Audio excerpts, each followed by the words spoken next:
Listener discretion is advised. Well, there's a man who is completely focused and control for his last man standing WWE title match. AJ Styles at Money in the Bank. 9, 10.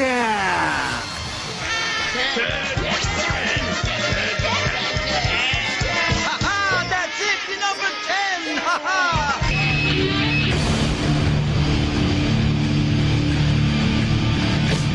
There's no limits to the suplexes in this city. And we're always looking bombs like it's 420. We get high as though it hot and soft wrestling stuff. And it's hosted by Jim Vicious, Silent Buzz.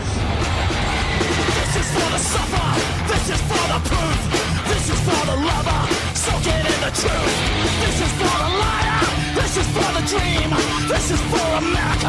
Burn out the Saints, cut off, cut off, cut off, cut off. Welcome, thank you for downloading episode 164 of Suplex City Limits for June 2nd, 2018. Puff Puff Pass, it's your boy, the King of Bong Style, Jim Vicious, and he's taking Ambien, so please disregard any offensive statements he makes. My co-host. When am I not taking Ambien? My name is Tyler Fudge, and I'm going to bring you on your Roseanne Bar trip of the day, and I will bring you all of the racist comments. Well, I'll stick around for that. What racist shit will he say? You've got to stick around to find out. Let me just mix my weed and Ambien together, okay?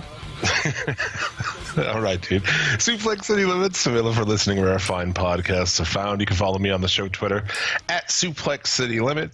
Follow Tyler at The Federation. If you like the show, consider supporting us by picking up a t-shirt at Pro Wrestling Tees. We actually have a deal going on right now. Buy 5 shirts. Get 25% off your order. No coupon codes necessary.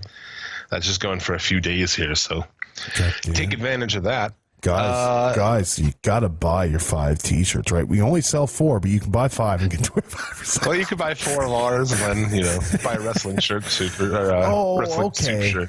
Okay, I get you.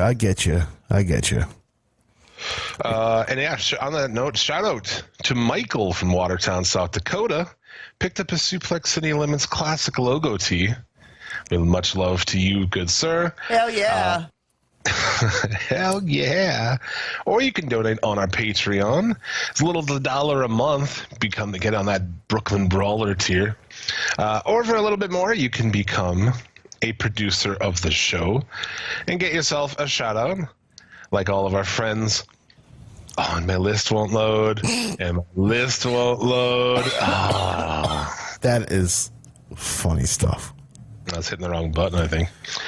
Like our friends Caleb Morganfield. 5-star podcast.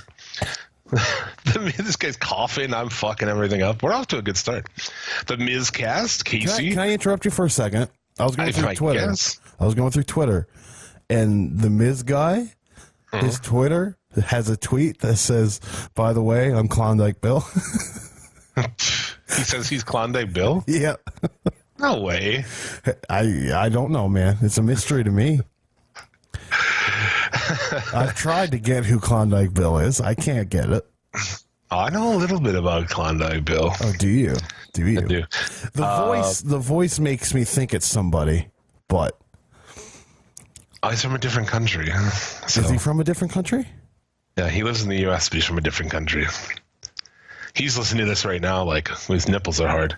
Everyone else is like, what the fuck are you talking about? Get on with the show. Hey, Klondike Bill, get your glass bottom boat over here. Let me look under it, buddy. Ba-boom, ba-boom.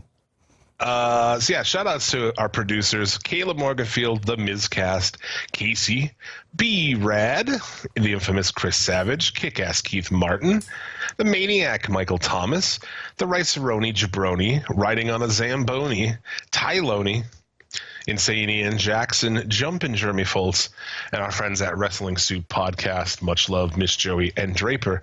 This week on the Pod Smokin'est Wrestling Pod on the internet, the podcast of the Immortals. It's a wake and bake show. It is. It's early Saturday morning, and man, I'm getting there. The ambience kicking in. The weed is almost smoked, but I'm just like, I feel the racist jokes building up inside of me. comes crashing down in. Brother.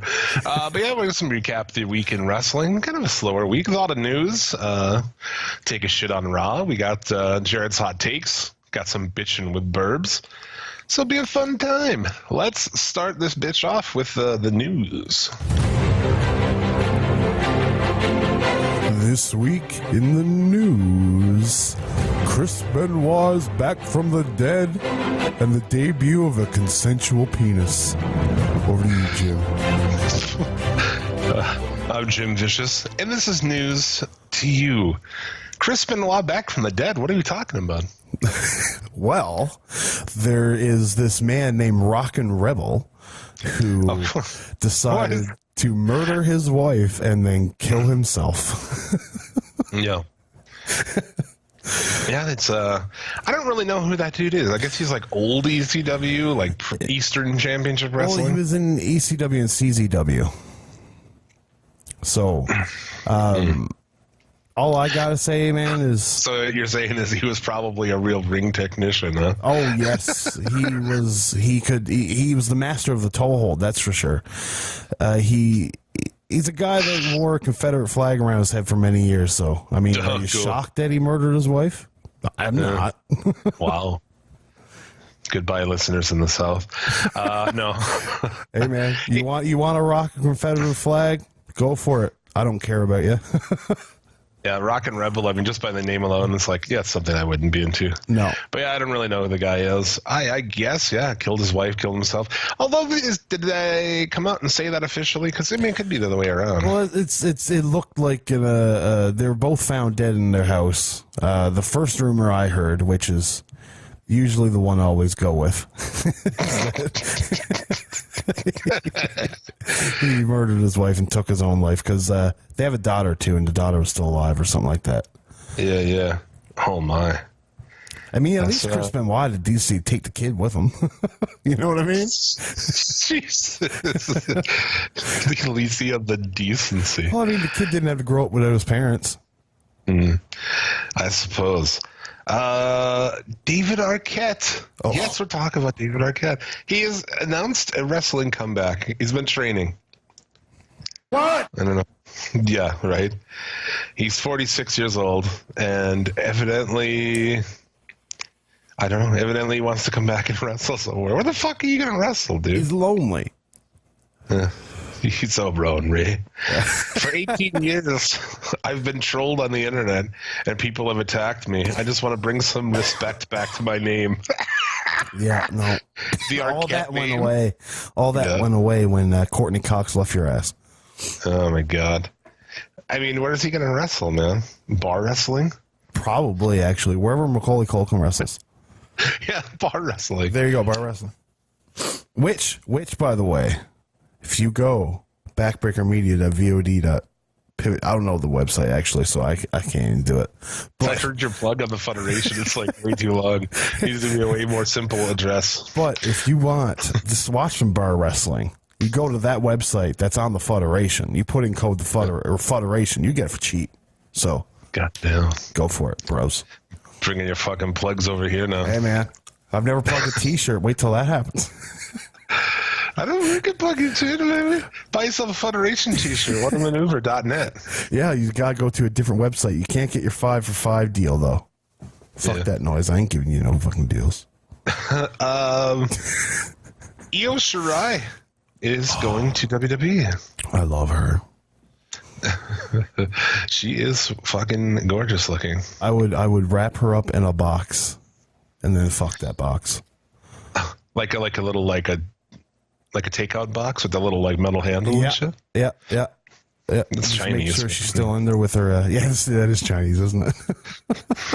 She, I think she'll be going to be in the Mae Young Classic, which is starting up in like August or something. So yes, and one thing you got to look at, she hasn't had her medical yet, and that's the reason why they didn't sign her last time is because she had a heart problem. Oh, I heard she did pass it down. Oh, has she passed the medical? I thought she did. Okay. I thought she did. Yeah, because They denied her because of some heart issues. She went back over there, and their doctors said, no, she's good. So, I mean, well, I guess we'll find out, but what are they going to do with this? We like all these Japanese women, man. Right, exactly. What are we going to have? Gwen Stefani leading the fucking karaoke girls or whatever the fuck they're called? I don't know. I just don't see them like pushing them. And look what they've done. I mean, Asuka, dude, holy shit. They've really shit the bed on that one. They have. And what's Vince going to do with a fucking Japanese girl dressed up like a fucking pirate, dude, with a little wheel and shit? Like, oh my God. Good luck. And you know what, too? It's Vince. I don't think Vince even likes Asian women. So, like, no, he doesn't. No, so he doesn't even want to push them. Why are you hiring all these Asian women? Triple H is banking on Vince dying soon. Maybe he knows something we don't. Oh, God, I think we're all banking on that motherfucker dying soon. Yeah, I don't know, man. Because that's like, when they hired Gail Kim, he was like baffled by the idea that there was Asian porn, that was like a fetish for people. He had no idea that was even a thing. Yeah, they had to show him Asian porn so that he thought Asian women could be hot. That's literally what they had to do. So this is the mind that is bringing us our wrestling every week, everybody. That is the mind. I mean, like, isn't that just a natural thing? I thought, like, all of us were like, oh, my God, Asian women are hot as fuck. I am like that. I definitely like that. But yeah, Io Shirai, she's fucking great. So yeah, she's a great worker as well. All three of these women, like if you look at it, and the story behind it's pretty cool too, where when WWE went to Japan last, Kairi Sane went over, and they played a video of Kairi Sane, and she was talking about how like, she's so happy to be here, and Io Shirai was there, and she's seen that, and it's like, that was supposed to be me, because Io Shirai was the star of the two between her and Kairi Sane. Kairi Sane was more of a upper mid card compared to Io Shirai. Yeah. And so, like, you look at it, man, Io Shirai should be able to come in and just with a chip on her shoulder and just show everybody that she's probably the best woman wrestler in the world. Yeah, she's slowed her style down quite a bit, though, too, over the last, Yes, and that's more or less trying to keep herself healthy and not get injured before going back to WWE. Yeah, she's great, but, what they do with this, I don't know. Add them to my Yakuza stable. Exactly. Yakuza F. Just throw them all together. Yeah. You mentioned Enzo Amore's rap video. Oh, this guy's a dumb motherfucker, isn't he? The worst thing is, it's not the worst rap song that I have heard come out in the last year. Well, dude, yeah. Right. They cried tears of joy at my funeral. Still I rise from the ashes like a phoenix. Middle finger to the sky, gripping my consensual penis.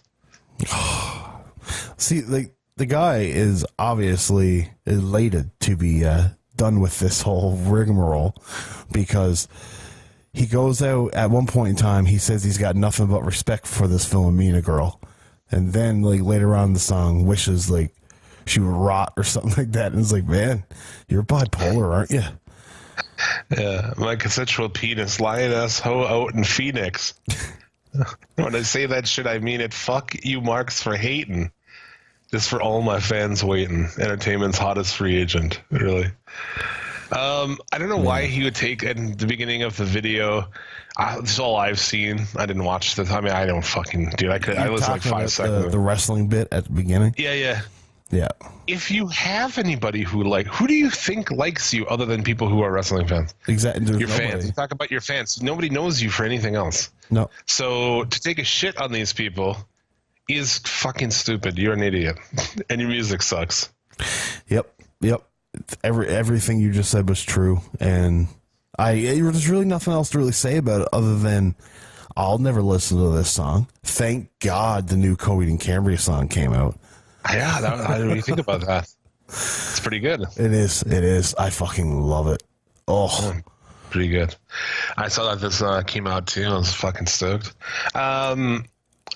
Alberto El Patron became a U.S. citizen, huh? How the fuck, man? How did he become a U.S. citizen? There's people getting sent back for doing nothing. How the fuck does that happen? I felt like a fucking a Trumpy Wool supporter when I saw that. Never I felt that way before, but I was like, fucking bullshit Mexicans. We don't want them. Yeah, we don't fucking want them, dude. Fuck you. It must have been Kim Kardashian. She must have waved that.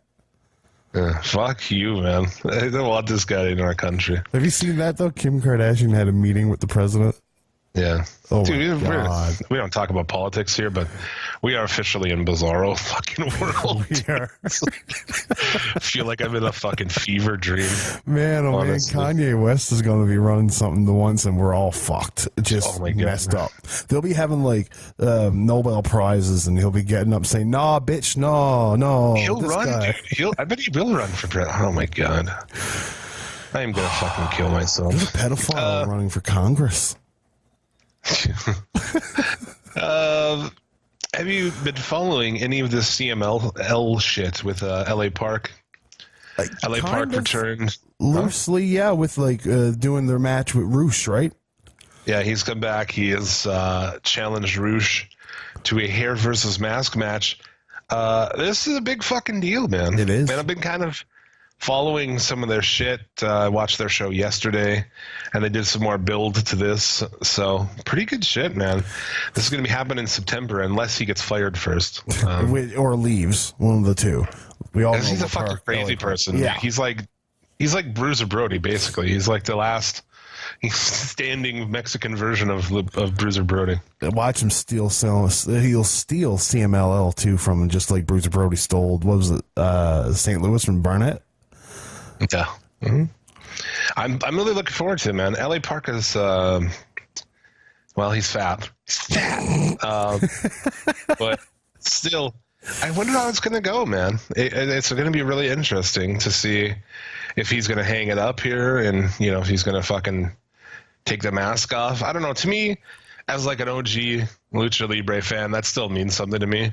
Like that Dr. Wagner fucking match from CMLL. Or is that AAA? I think that was AAA. Was it That was AAA? AAA. Yeah, it was AAA. Well, and you look at it too, if La Still Parka means a or lot to LA me. Park. If LA Park loses his mask, that's another year he's got tour in Mexico without his mask. You know what I mean? Because everybody's going to want to see that then. That's a whole new lease on his career. I mean, that's a legendary fucking mask. It is. If you're gonna like take to a Joe Blow and try to like figure out what the most kind of recognizable masks are from Lucha Libre, that's got to be one. Yeah. Well, you got Rey Mysterio. I would say La Parka. Yeah. Then, If you're older, maybe like Dos Caras. To me, Dos Yeah. Caras is a very like familiar. It is. I'm looking around here actually right now, and it excites me. I'm looking around at all my fucking masks on heads. which one's your favorite? La Parka. I got a La Parka one, and that's my favorite one. My absolute favorite luchador mask is Psychosis. Oh yeah, I thought you meant love- the ones I have. I need to fair get enough. a Psychosis one. Yeah, But that's I've like a always big liked fucking thing, right? It I mean, is. It's really fucking big. yeah. It's like a totally different deal. But yeah, that's going to be in September. I'm actually really looking forward to that. I wish I had, I don't know, I wish there was an easier way to keep up with CMLL. I watch it and I just know, they don't even really try. Like, get some English commentary, man. Like, would that be so hard to do? I don't think they care. That's it. It is. But they put their show everywhere. Like, you can watch CMLL like live on Twitch. You can watch it on Fight. I watched it on YouTube live. So, I don't know. Just fucking do it. Somebody. That fucking Cubs fan dude, he could at least type on the screen what the fuck they're talking about, because I know he knows. Oh, yeah. Cubs fan knows. He knows for sure. Yeah. That's who he broadcasts them, like, on YouTube. Oh, he's the one that does that? Yeah. I think I know that. I think I'm friends with that guy, actually. You think? Yeah. Well, I think on Facebook. I think the dude that I'm friends with on there, I think that he is Cubs fan. But I'm not sure about that. I believe that is the case. You should get your hook up. Get him to send you transcripts. Transcripts? I've asked him about shit before. He seems pretty Standoffish. He just doesn't give a fuck. I don't know. Whatever. I don't care if you get it. Oh shit! The UK tournament, UK Championship tournament bracket has been revealed. Oh boy. Have you seen this? No, Seen this? I once I found the list of people that were in it, I didn't care no more. Seen this? Heard about this? Yeah, I guess. I mean, I'm looking at this, and to me, I mean, I guess we'll find out, right? I mean, they make a lot of, you get to see a lot of new guys. I wasn't too familiar with a Trent Seven or a Tyler Bate before the last one, so. That's true. But to me, I feel like that tournament's going to be pretty good once the quarterfinals hit. You know what I mean? Yeah. Once they get a couple brackets in, couple rounds in, I think it's going to be a killer fucking tournament. I'm not too excited about the beginning of it. It's at this point in time, the WWE does not have my attention for anything other than the main shit. I don't care about your new guys you're bringing in because guess what? You're the WWE. You're just going to show me two guys that I'm no longer going to care about in a year. And then I'll watch through the NXT. I'll reluctantly watch Raw and SmackDown. And you're trying to throw me a UK show? No, man, I'm sorry, but I don't give a flying fuck. I really don't. I'm sorry to our UK listeners. It's a shame that you guys are finally getting this, but it's at this fucking time. But the show is going to fucking suck. You're talking about like a weekly. This doesn't have anything to do with the weekly show, does it? No, the whole division's going to suck. You do a tournament, sure, but who cares? Who fucking cares? There's just a tournament for nothing. It's a title. It's a title. It's a make-believe title. It's a tournament to a number one contender to a make-believe title that gets defended like once a year. Well, they're all make-believe titles. Yeah, but at least they have a role.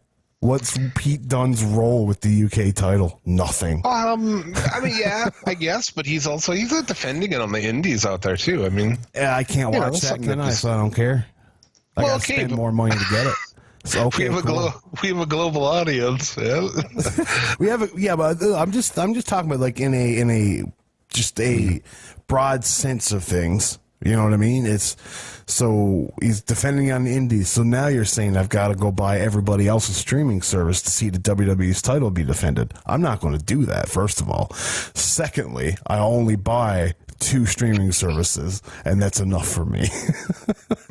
Yeah. But I get it. Like the UK scene is so huge, and there's so much talent there. You got to capitalize on it somewhere. But it's just another hour of TV that I don't want to watch. You know what I mean? Okay. Well, I am looking forward to the UK tournament. Last year's was good, so I'm looking forward to that shit. But evidently, they aren't close to sold out on these 2 fucking shows. Really? Sounds like they're having issues selling tickets. That actually really surprises me. I know, right? This is at the Royal Albert Hall. I don't know how big of a place that is, but the WWE used to run there a bunch, I believe. Yeah. I could be wrong, though. Yeah, I think it is an old. I think it's been I think I've seen concerts from there and everything. So, I guess we'll see what happens with that. I'm looking forward to it. I like the tournaments because they're like McMahon has nothing to do with them. Like the first UK tournament had this good booking 205 live tournament. Well, the Cruiserweight Classic, as it were. Even the Mae Young, they all had good, sensible fucking booking, and good matches, and yeah. So yeah. I think the only the big problems I have with the UK tournament is the lower level guys are guys like Finn Balor 2.0.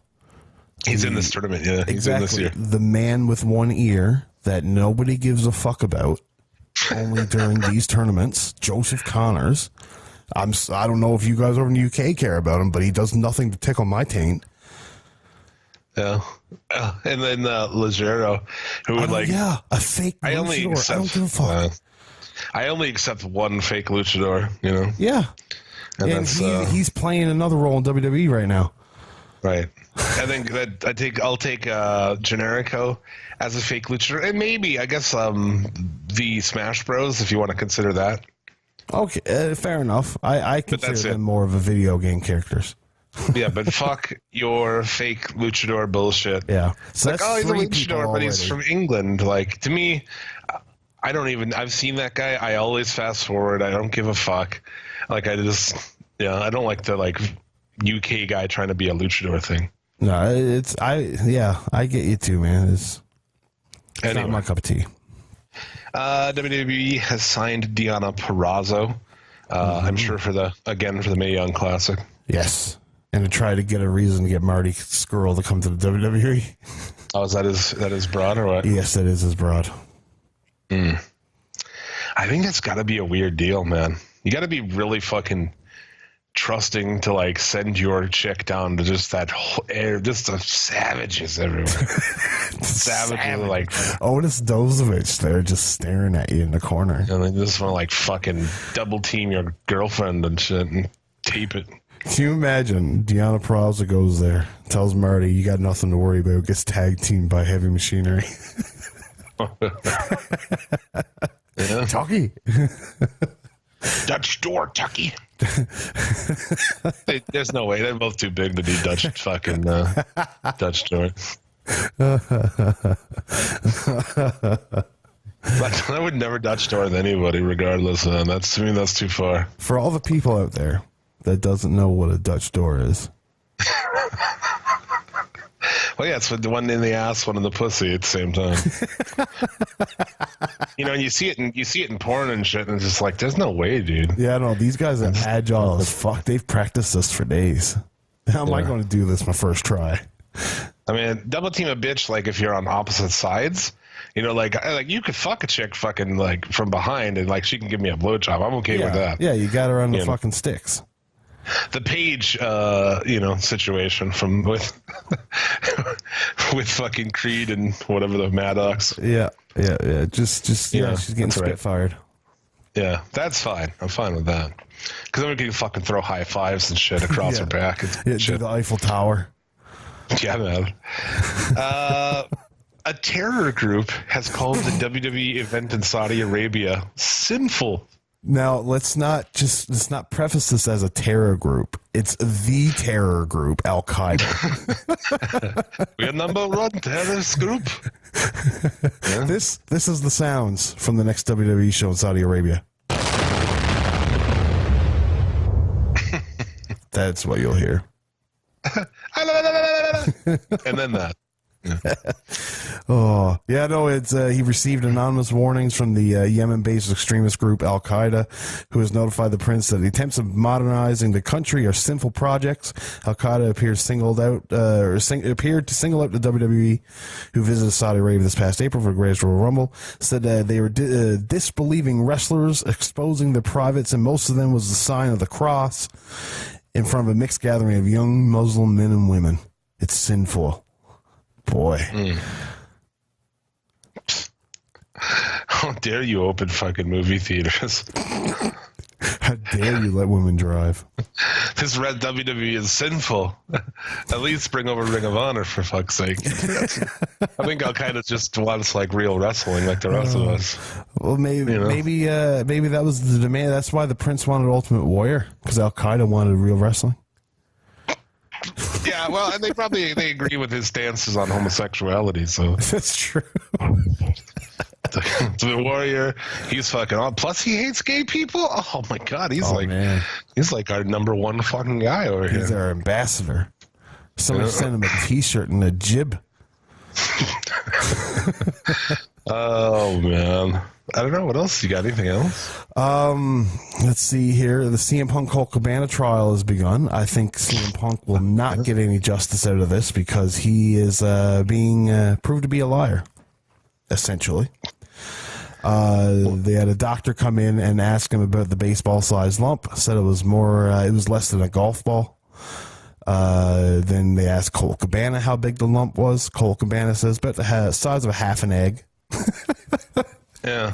And so there was no pus, which means there was no MRSA or staph infection. So apparently the doctor's note to get him off of work was asked by Punk. Like he asked for a note to get him off of work. an excuse note. It wasn't given to him. The doctor didn't say he needed time off. So I think it's coming out that Punk's just a whiny bitch. Sorry, I mean, it could be. That's interesting because, it's a lot of stuff that makes me think that doctor's a fucking quack as well. But this was a different doctor. It was not. Right. This was the doctor that lanced it. No, I get you there, but I'm saying that other guy, there's a lot of bullshit on him too. Oh, yeah, of he course. Just gives people fucking Z-packs. He has no records. But that's all CM Punk saying that stuff, though. No, I saw like stuff that he's saying he doesn't know exactly some of the information. It'll be interesting to see, I guess, regardless. He finally found out what the CM stands for, dude. Yes, it is not Cookie Monster. It is not Chicago Made. Jim, what is it? Chick Magnet. This all the long time rumored Chick Magnet is true because he had to say it under oath. Can't lie there. We'll see how that goes. I mean, I don't know. I just feel like they're fucking with him. Like, we'll pay for your lawyers if you want to just fucking drag CM Punk through court and shit. While he's without a doubt. There's a fight coming up here. He's trying to like train for a fight. He's gonna go and fucking court. Brilliant, if you ask me. What's the best way to get CM Punk to come back to your company? Financially disable him. Yeah. Decimate him financially so that he has to come and take a fucking contract. Yeah, exactly. Just don't take Colt Cabana down with you, man. Just let him go. Yeah, I don't know. You got any other news? No, it's Hogan paid tribute to Ryan Dunn of Jackass fame with a photo of him and Bam Margera. That was pretty goddamn funny. And there was a WWE exec that got fired because his ex was spreading hate online. Wait, it was his ex? I thought it was his wife. Well, it's his now ex. As when? I don't know. Maybe since they found this out. I don't know. I feel like they were definitely... Yeah. She labeled the Prophet Muhammad a pedophile and a mentally sick con man. She called Islam a pervert cult and mocked Muslims for lifting their asses to Allah. She wanted mosques banned in the U.S. and called herself a modern-day crusader. What religion is this bitch? I don't know. She's probably a fucking Catholic on talk about a fucking perverts and shit. Jesus Christ of Latter-day Saints. Like 9 out of 10 fucking altar boys got their fucking booty holes fucking fingers. Now altar boys, asses to Allah. Yeah, it's weird, man. It's proof that, if your mother, for like people like us, your mother, your grandmother, whatever, if they're on social media and shit and they say crazy fucking dumb shit, probably tell them to fucking stop because that shit will come back to you these days. It will. Somebody will get it. Look at NoFX. What they said wasn't even bad. I thought it was funny. Yeah, it looks like you got to be a country band and get shot in Las Vegas. Like, why is that a problem? Yeah, they made a joke. They made a joke because nobody. Dude, I heard they apologized too, so I have no respect for them anymore. They did. Yeah, because they got a new album coming out. Fucking dude, they already lost. They made a concert, a festival called Punk and Drublick, and they partnered with a beer company. They have been kicked off their own concert and lost their sponsorship with the beer company. Yeah. So it's like, you kind of got to apologize. You're just going to lose absolutely everything. It's such bullshit, though. Yeah. I mean, for anybody, much less a fucking punk band, I don't get all that shit. I mean, that's just where we are now. It's fucking lame. It's a changing time, and sure, there's a lot of things that need to be changed, but now we're just rolling people over the coals. It's more of what is it? We're a dictatorship almost. You know what I mean? Yeah. It's like, you can't say this. It's like, well, it's freedom of speech. It's like, I fucking like the new season of Roseanne. I'm sorry. Like, I want to keep watching that. I don't really care that she's like a crazy fucking idiot. I haven't seen it. Says dumbass fucking racist shit on Twitter. Like, I like the show. I mean, I think they're actually going to do a reboot without Roseanne. It's going to be based on the sister. That's what I heard. Yeah, that sucks. Meh. I'd never liked her. I always thought she was grating to listen to. Her voice just gets me. It's just, I can't do it. Yeah. Yeah. I don't know. I guess, at least here we're like the last haven.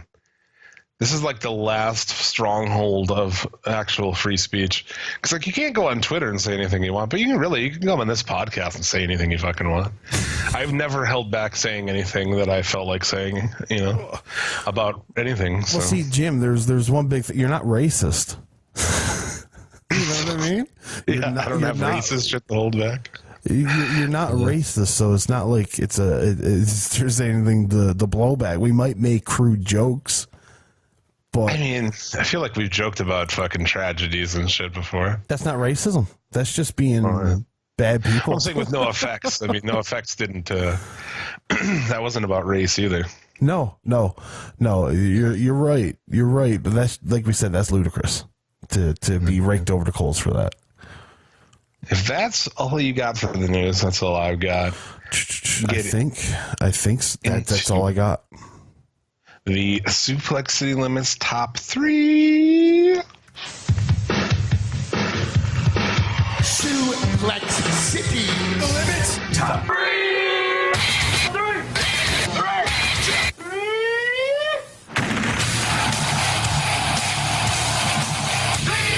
The Suplex City Limits top 3 are top 3 matches of the week.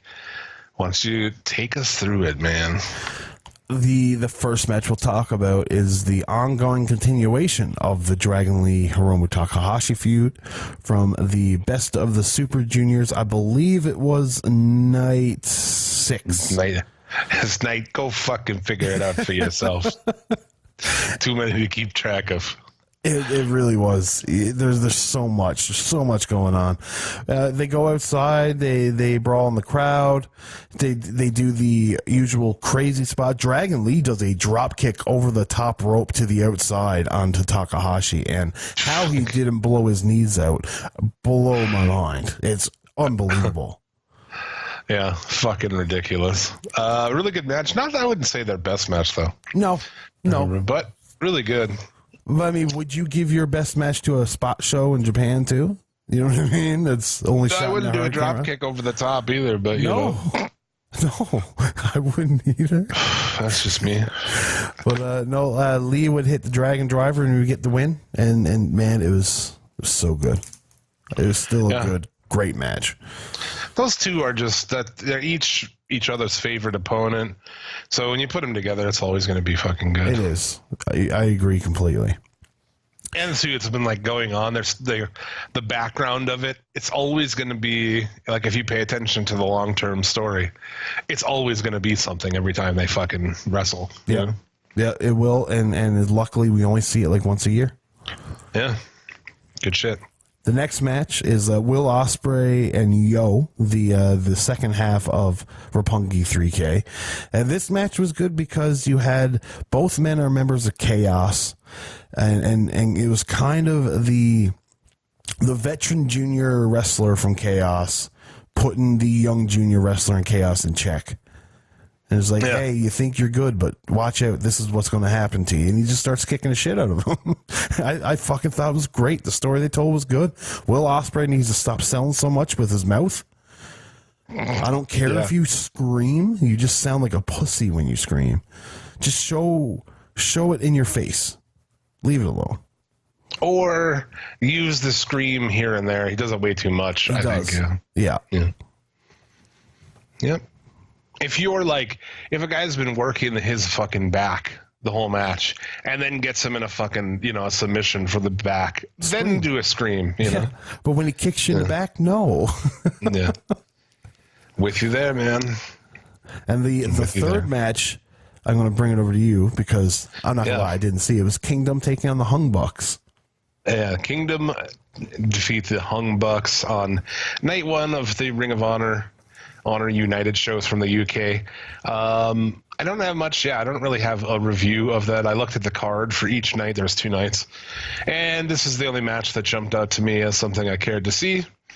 It was, you've seen one, you've seen them all, right? It's Kingdom Hung Bucks. Yeah. It's fucking awesome, dude. It's just good all the time. So, yeah, Just standard fucking Hung Bucks and Kingdom match. Can't go wrong. Very good. But yeah, I thought a lot of the shit on those cards, man, was, I mean, granted, these are like, you know, just touring house shows of the UK, but It's much along the lines of the middle group of these Super Juniors shows too. You know, it is essentially just a house show. Some of the matches are good, but I find, not to take away from ROH, but the New Japan Best of Super Juniors tournament does not compare to last year's. No. It really doesn't. This middle of the pack has not really blown me away. Kushida hasn't had a really good match. Chris Sabin was a hell of a disappointment. Yeah, it's the real upside is Ishimori, Dragon Lee, and really that's the two real upsides that I had. It's Show actually is probably the forerunner of holy fuck, I didn't know this guy had that in him.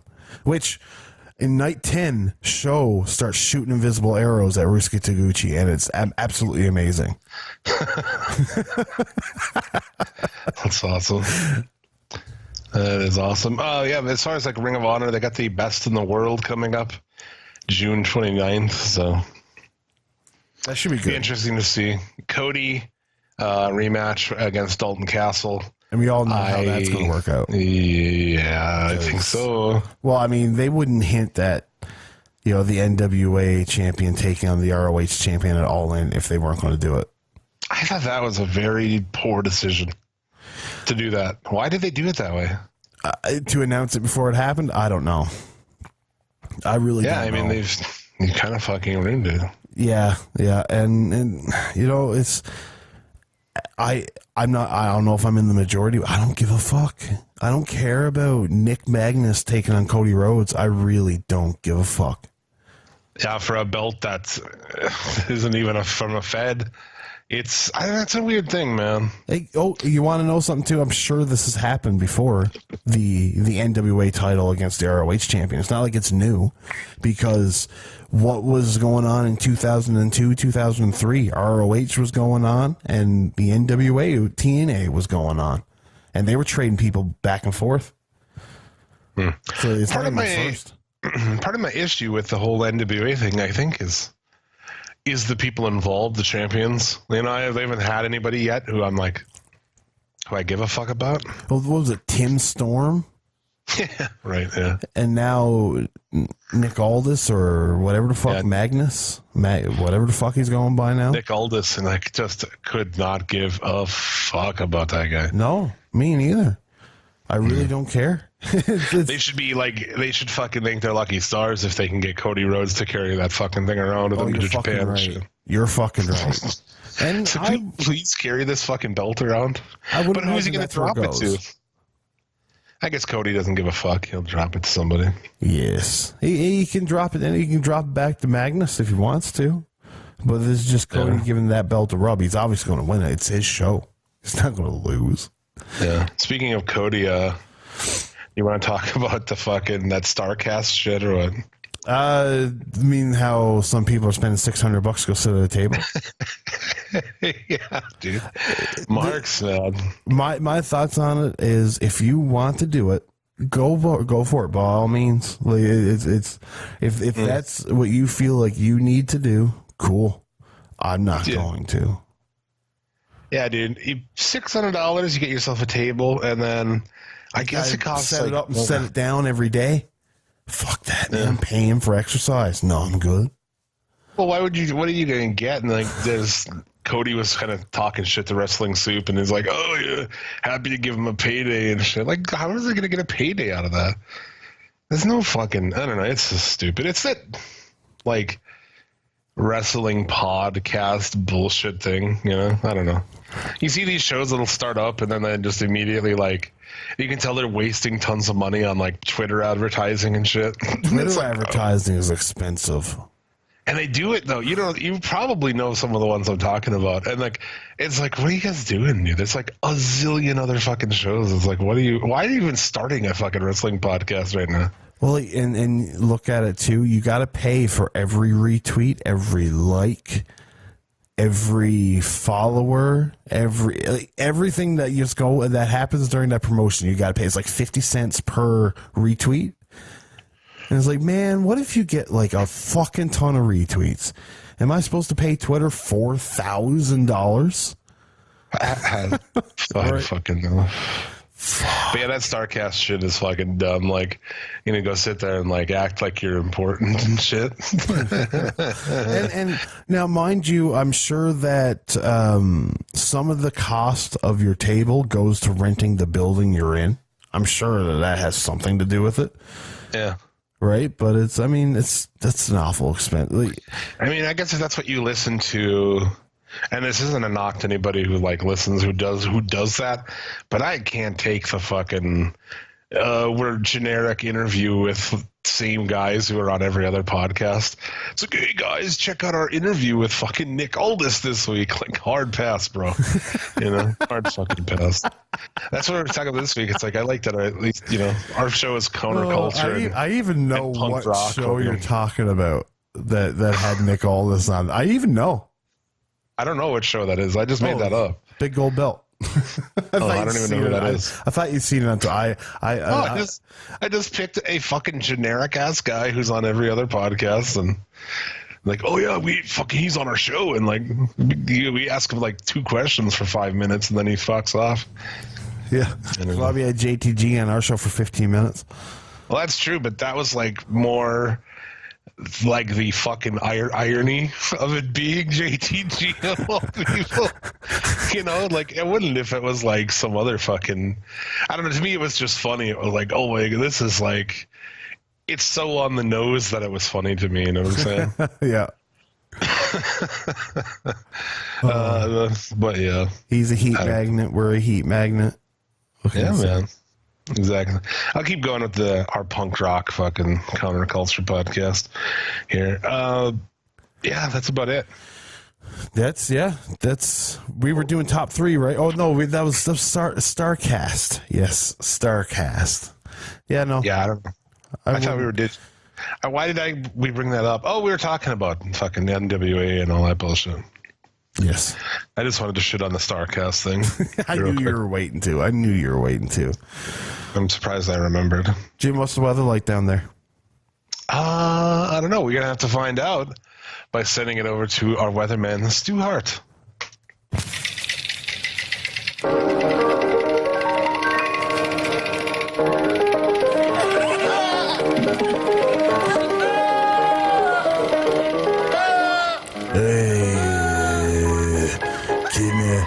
Can you hear me?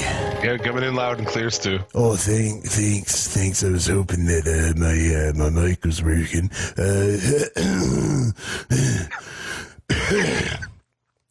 Live from Cloud 69. It's the best wrestler ever, Stu Hart. It's time for the weather. I can see from here that even after getting his diploma, poor Brett still has a black cloud over his fucking head. Fucking hooer. He really is, though, like a storm cloud, Jim. He really is. When you see him coming, it gets dark and you get sad. It really is. When he's always talking about his weak wrists and stuff, yeah, God, it's boring. Well, Jim, the forecast, it calls for it to be hotter than Dynamite's room in hell. But it's always sunny in Cloud 69, so fuck you, I'm happy as a lark. Happy as a lark. There you go. Yeah, that's good. Still. Fuck, Jim, pretend you're dead, okay? But, okay, hey, Jim. Yeah. I gotta go. All right, Stu. Take it easy. Toodaloo. All right, say hi to Owen for us. Owen? Oh, he's asleep. He's been asleep for about 25 years. Must have hit that post real hard. Jesus Christ. That was the ambient, I swear. It's the ambient. Oh, shit. All right. You guys got a brand new episode of the Federation out. Tell the people about it. We're gearing up to meet RoboCop with Wrestle War 90 Wild Thing, which features many craptastic matches. Literally, actually, there's 2 singles matches and like 4 or 5 tag matches that tell the exact same story every time. There is a fantastic Rock and Roll Express versus the Midnight Express match. We debate on whether Beautiful Bobby deserves to be called Beautiful Bobby because, I mean, there's nothing beautiful about that mug. And I got to that part of the show, and dude, he does not. He's an ugly motherfucker. Someone said, Travis said, I think he's a product of incest. He's a child of incest. Yeah. And then we get the debut of a bald eagle and a jam sandwich with Buzz Sawyer, and I think that might turn into a T-shirt. There it is. Yeah, man. I've been I got almost all the way through the new one so far, and really enjoyed it, man. Definitely. Thank you. If you like this show, you will love the Federation. Check it out everywhere podcasts are found. Tyler co-hosts that shit with his brother, and I enjoy hearing you guys talk about old school fucking NWA shit. One of these days, I got to get you on one of these episodes if we can get you to suffer through something. Oh yeah, man. I know. Eventually, I don't want to be on it, but eventually, if you're going to do the RoboCop thing, we did that show on pay-per-view Take Two, so good luck on that. You did. Mm-hmm. You just wanted to preface it. I don't want to talk about that again. No, not about that one. Just so you know. So, check that shit out. Also on the Suplex City Limits Network side of things, we got Ringside with Gyms go up all the time. Got some new ones with Burbs, watching some Kaiju Big Battle. Those are pretty fun. And we are working on preparation stages for the next pay-per-view Take Two, Starrcade 1999. Holy fuck. The wheels have fallen off at that point in time. No, dude. I hate Vince Russo all over again. You got a newfound hate for him. Hey, every time you watch, you find new reasons to hate Vince Russo. What a disgusting piece of dog shit wrestling show. Hey, man, you know what? You guys have Vince Russo. We have Jim Herd. So, it's true. Man, Jim Herd. Literally, this is like going to go into our next episode. But Jim Herd did an interview where he wanted to turn movie characters into wrestlers. And then like Arachnaman, then you've got fucking Oz. The Wizard. Oz. And then obviously RoboCop. Yeah. RoboCop is literally a movie character that's just like, boom, he's here. Oz really is one of the dumbest things ever, gimmicks of all time. Because it just makes no fucking sense whatsoever. Yeah, no. He's named the city, I'm saying he's named after the city, and he's wearing the mask, and he takes it off, and I don't understand who's with him. What the fuck is going on with that gimmick? Yeah, it's weird. He will be debuting soon. Our next episode, we'll have see Captain Mike Rotunda. Yeah, dude. Which I'm fucking so excited about. And, I just love that gimmick. Yeah. I think I'd like to get you for, I believe it's the Fall Brawl episode where Black Scorpion debuts. I think that would be a dope episode to have you on. Yeah, let's talk about that. We might have to make that happen. I think so. I think it would be worth it. There it is. So, getting to some WWE. Let's see what the boys have to say. We'll take some notes, and then we'll kind of recap this. We're so fucking we weasel our way out of fucking having to deal with these shows. But let's get into it. Let's see what Jared's hot takes are for this week.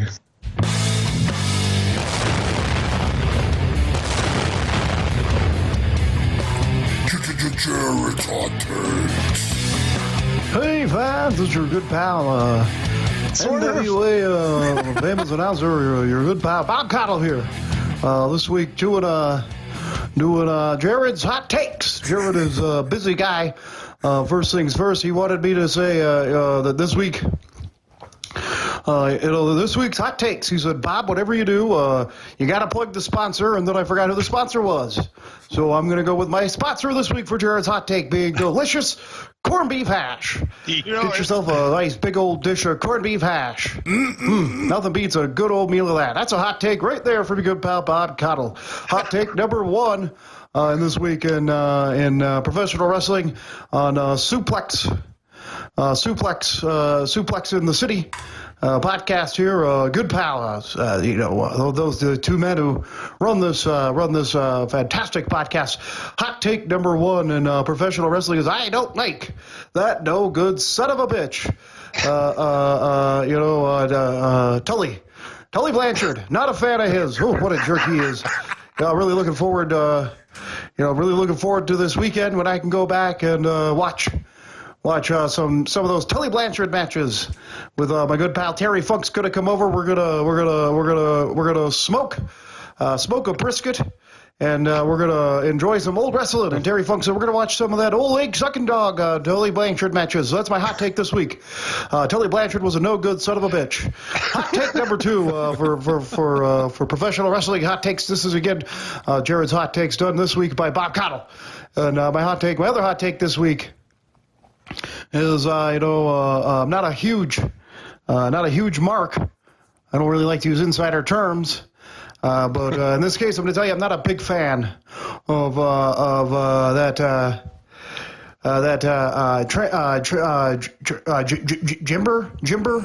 Jimber Mihal, and not because he's a foreigner. As a matter of fact, I don't mind foreigners at all.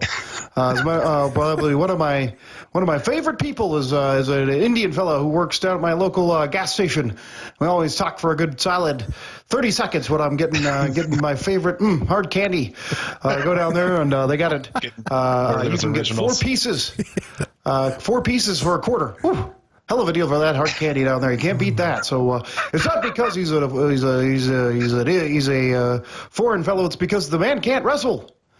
Absolutely one of the worst bumpers I've seen in professional wrestling today.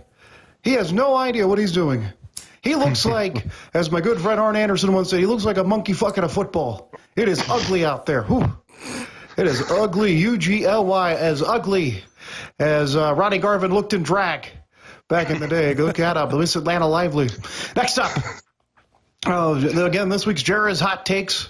Jared also wanted me to say if Burbs responds to his feud, he won't be listening this week because he doesn't give a shit what Burbs has to say. So Burbies, whoever you are, Jared's not listening. Hot take number 3, brought to you again by Corned Beef and Suplexing City. Is this week? I gotta say, fans on Twitter are abuzz about All In. They are all in on something. Somebody needs to tell me what the hell they're all in on, though.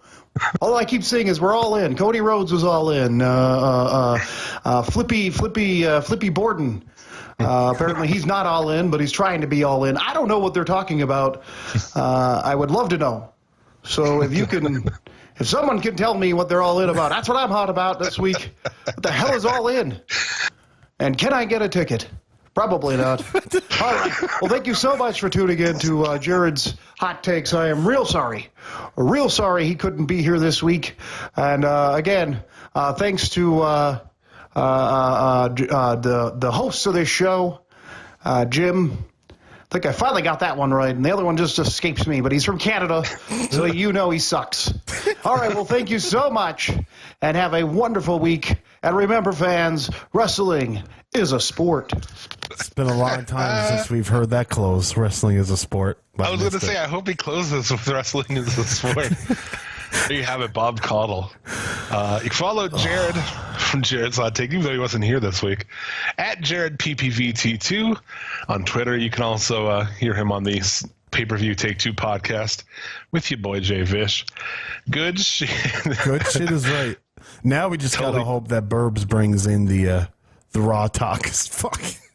Tully Blanchard's a son of a bitch. That's another segment of the Federation is the World According to Tully. Because it's just a mess. I like the WTF WCW you guys got going. Thank you. It's full of what the fuck moments, really. Oh, yeah. could be a show in itself. It could. So from there, let's see what Burbs. I mean, Burbs is going to bring us some shit about the week in wrestling, I'm sure.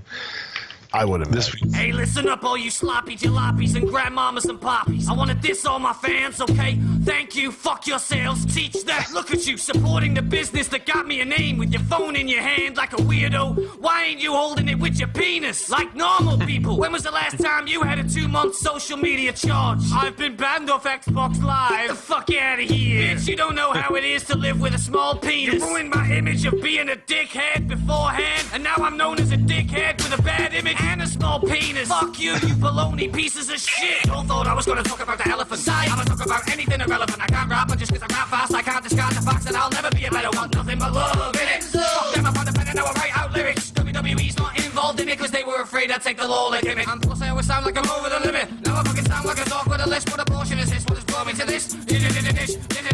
I think I might suffer from ADH. Oh, look, a stripper. I was with Liv Morgan, but still I was looking for more. Don't ruin my image. I know you'd love my ass in prison, but I made a song that I love, but y'all hate. Either way, you'll listen since I'm done. I can say what I want to, what I want to do. I took off all my clothes and show my digits. She wasn't that impressed, did nothing with it. It's tiny. Just because my dick was thin and all, I'm now known as a criminal. I offered my 3 inches, she refused them all. Thanks. I got her into me till she was disputing the size. Then we argue about my penis, then she's fucking screaming, why did I lie? About the length of my 3-inch. Yeah, I'm lying, so at least I clean it. Wiped it with a soapy Kleenex, this bitch nearly ate it. But instead I masturbated. Don't get me started on the amount of drugs I gave it. Bitch, I should be compensated. I know what you're thinking. What kind of bullshit is this? You ask. What kind of bullshit is this? Motherfuckers wanna make me out to be sick, y'all. Everybody wants to give them more than a hypnol. What kind of bullshit is this? You ask. What kind of bullshit is this? She said that I put some drugs inside of her pudding. I mean, her pudding definitely had nothing in. And I ain't had no coffee, bitch. And I know I've got ADH. You look a stripper. Suplex A-Limit. What's going on, guys? It's your boy, Babs. Wow, what a week we've got. And I'm in a good mood. Tyler, we've got a lot of news. I'm going to need you to do the whole, this week in the, you know the rest, right? So on the count of 3, right? Hang on, stop this, right? 1, 2, 3. Go, no, wait for me. Oh, fucking you didn't wait for me to say go. Now I'm in a bad mood. Oh, for fuck's sake, what a good start. Well done. Alright, so let's get this out the way. Enzo No More has made a fucking rap song. If you're feeling generous and you want to call it that. Either way, he's decided to stop raping bitches and start acting like Stitches. And you can't teach that. And I don't want to fucking learn it either. Finally, Nikki Bella proves me right and admits that she's not actually a wrestler. And in fact was in it all along just for the money. I feel like I'm living in a fake life. See, I fucking knew it! I knew it! So Monday Night Raw this week started with some veteran army brigadier talking about their honourable ways in the military. Oh yeah, they were showing the tanks and the jets and the AR-15 rifles and that. Still no Bullet Club references though! Braun Strowman comes out boasting about how he's gonna get the Money in the Bank contract and cash in at any time in any arena anywhere in the world. Yeah, good luck finding Lesnar. Unless you can get him to leave his house. I don't know, tell him there's a bear in the woods or something. Whatever, unless you can get him out of that house, you ain't cashing in anything. Finn Balor then comes to the ring and then Kurt Angle follows him and says, oh, well, since Finn Balor and Braun Strowman had such a good match last week, what we'll do this week, mix it up a bit, yeah? Have a bit of a change. We'll have Finn Balor, yeah? Take on, oh, wait for it, Braun Strowman again. What the fuck? Michael Cole.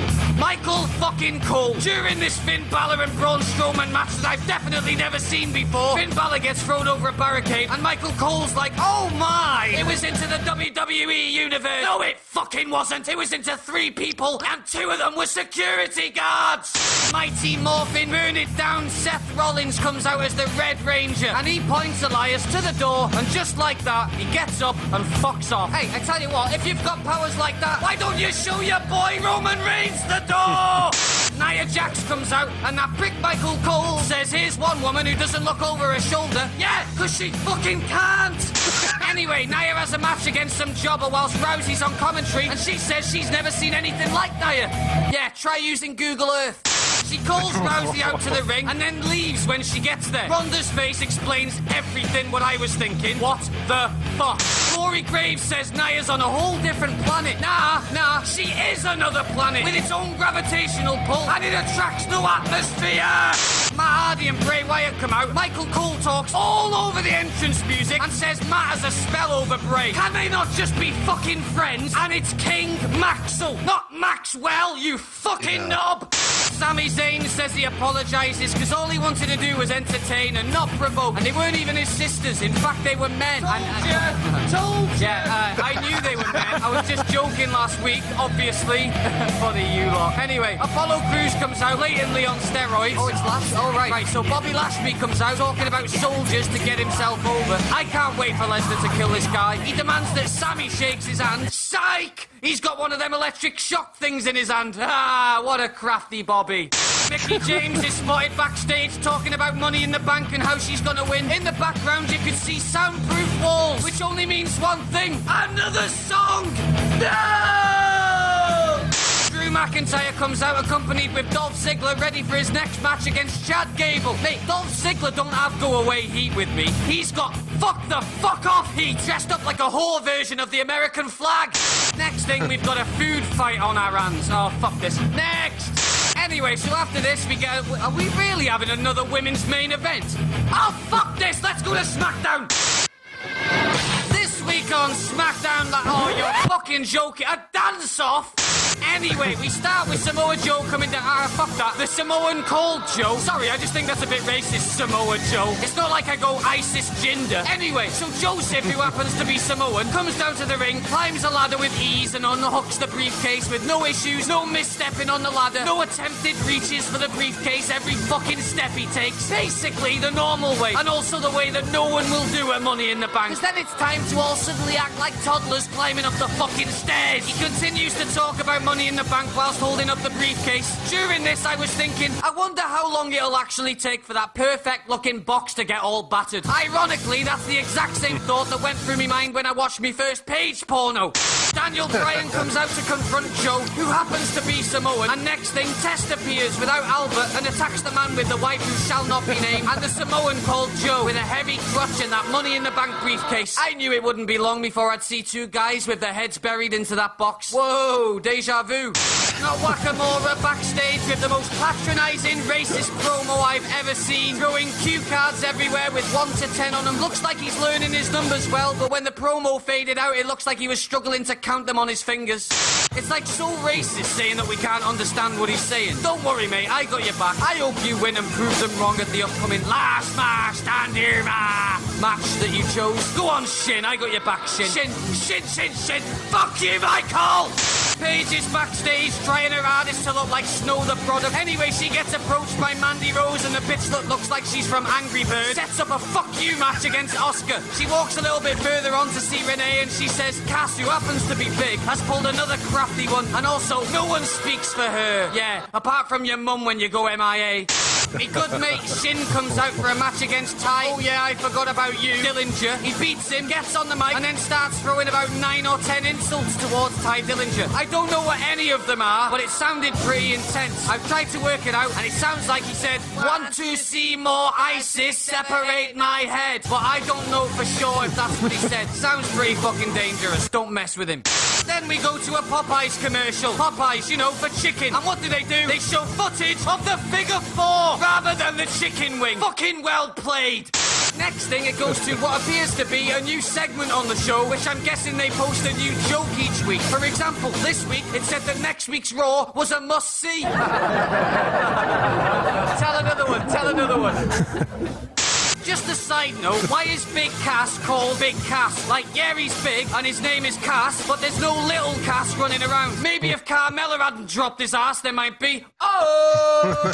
Anyway, guys, I am all wrestled out. I am done for the week. I hope you enjoyed it. Thanks for having us again. And big shout out to your boy, Bobby Anthem, for cooking us up that beat. It wouldn't have been possible without you. Nothing but love, big man. But I've got to go now. My voice is killing me, as you can probably hear.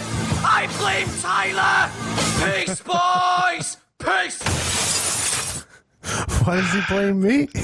I thought we trolled you in the intro. What a dick.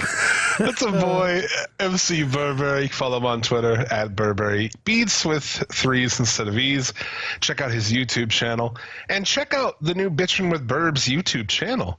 All of the segments will show up on this YouTube channel a couple of days after the show, so if you want to share one with somebody. Also, these songs, like later at the end of the show, we're going to be closing with a full version of Boring Us from last week. You heard a little bit of it. He went and did a whole version. That'll be up there too, so check that shit out. Gonna be great. Fucking awesome. Great. Okay. Well, I feel like we should talk somewhat about these shows. Yeah, I guess. It's again another week where, and I blame my tirade on the UK tournament on Raw and SmackDown being so goddamn bad, and it's just some of the worst stuff I've watched in recent memory. Really, it was Game 7 in the NBA and Game 1 of the NHL Finals. What's that? And it was also Game 1 of the NHL Finals. True. So they really didn't try that hard. Second lowest non-holiday Raw ever. Yeah. Or something. Yeah, it was definitely one of the lowest in the last couple of years, and it was 2.4 or 2,495,000 viewers, which was even down from last week, which was 2,669,000. So it was down 200,000 viewers. But still 2.4, that's a low fucking number, man. Yeah. Well, I'm sure it's just the NBA because they're at that bottom level right now, right? I think this is the number of people who are willing to just watch it every week, even though they don't fucking like it. Like all the people who listen to our show, you know, like all of us. So I think that's just there's like a good chunk of them too that are just, they watch it and they love it. Well, there are people out there who do love it, and like I don't know, and I got this whole Twitter fucking thing about it, but these people got really mad at me because I was just saying like there's these young people who they've grown up with WWE as the only wrestling they know, and they don't know history. The only history they know is this fucking whitewashed, history. Yeah. So if your whole you grew up watching John Cena and shit. You really don't know shit about anything. No, it's true. It's true, and you can't argue with young people, man. You know what I mean? It never amounts to anything because until they reach about, I'm sorry if you're under this age, 25, their brain is not even developed, so you can't really argue with them because they're going to think they're right anyways. That's just the way it is. Some things will just never change. You can go back and learn about shit too. Like you didn't grow up in the era of some of the shit you guys cover, but you've fucking done a lot of research. You know what you're talking about on shit. I'm talking about the people who all they do is like their history is based on what WWE says. Oh, WCW was like fucking garbage, and then it was like cool for a day as the NWO, and then it was dumb again. It's like, well, not really. Yeah, no, not really. There was a good time in the 80s, the good chunk of the 80s where WCW, under different incarnations, of course, under, like NWA and Crockett, just shit like that, but it's a revolving door. Sometimes it's hard to the history of just WCW and where it came from is mind-boggling, but they fell off around 89, 88 maybe, and came back around 96, and then they were on top from 96 till 98 for 83 weeks, obviously, and then just quickly downhill from there. On this show, I mean, you're hooked to keep watching on this show as an IC match between Rollins and Mahal at a women's gauntlet match. God. No, really, holy shit! It was absolutely horrid. And then the food fight, that was on SmackDown, wasn't it? No, that was Dance Off. Oh god, that wasn't here. That's right. The food fight was on Raw with all the tag teams. Was this the first time that we seen Titus O'Neil's new T-shirt? It's the first time I've seen it. What did it say? It was like win, slip, or fall or something. And it's his feet. It's in the Royal Rumble font in colors, and it's his feet sticking out from under the ring. It's like fucking amazing. I want one so fucking bad. It's pretty decent. Even Apollo Crews was wearing it. Oh, it's only because he doesn't have a T-shirt. That's true. That's true. But yeah, Strowman Balor was. I mean, Owens was great on commentary, but then they'd have him like get up and yell, and I mean, we can go through all this shit. Ends in a DQ because of Owen. And then after this, we have Rollins and Mahal. Guess how that one ends?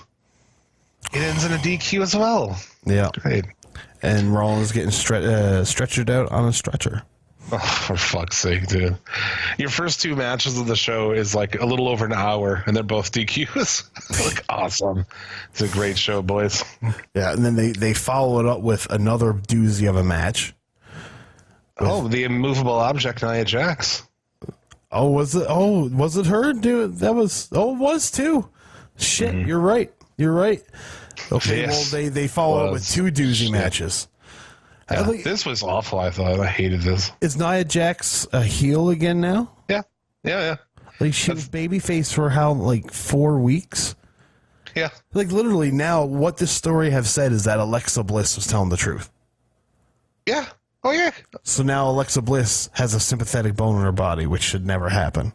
But they didn't even really do that, right? They didn't even kind of acknowledge, like, that. It's... The levels of which it's broken are just, I mean, they're not even worth it. It's not even worth it to even bother. No. You know what I'm saying? It's like, she just turns heel, I guess, and she bullies the fuck out of this girl, right? And I don't get it. And then just stares at Rousey and walks away. Yeah, like, and then it speaks nothing for Rousey, because if Rousey is this babyface, she wouldn't stay there and see Nia Jax decimate this poor woman. She would go down and she would do something about it. Not, they're gonna kill this poor woman. Like, really though, like, why is she just standing at the announce table? She's no better than Nia Jax is now. That's it. And she's like, lets the girl put an armbar on her, right? And she's like, the armbar won't work. She just lost to Asuka by armbar like 2 months ago, dude. You can't fucking write. You can't make this shit up, dude. No, you can't. It's fucking horrible. Hardy and Wyatt defeat the Ascension. Yeah. Man, like, really? That's where Cole called Matt's son Maxwell. So now, I don't know if you've been following on Twitter, King Maxwell's like trying to start a fucking feud with Michael Cole and shit. It's ridiculous. Oh, no, I haven't seen that. That sounds amazing. Yeah. I don't know. Owens defeats Bobby Roode. Who gives a fuck? Who gives a fuck? Yeah, you're exactly right. Drew McIntyre defeated Chad Gable. Who gives a fuck? You know? Ziggler beat him last week, so now it's McIntyre's turn to beat him. Let's just beat the shit out of the Olympic gold medalist. Okay. I don't think he's a gold medalist. Fuck it, who cares? But, dude, he's a guy he's a guy you could do something with. Yeah. Well, he's the guy who should have been Angle's son. I think it would have gotten over if it was that.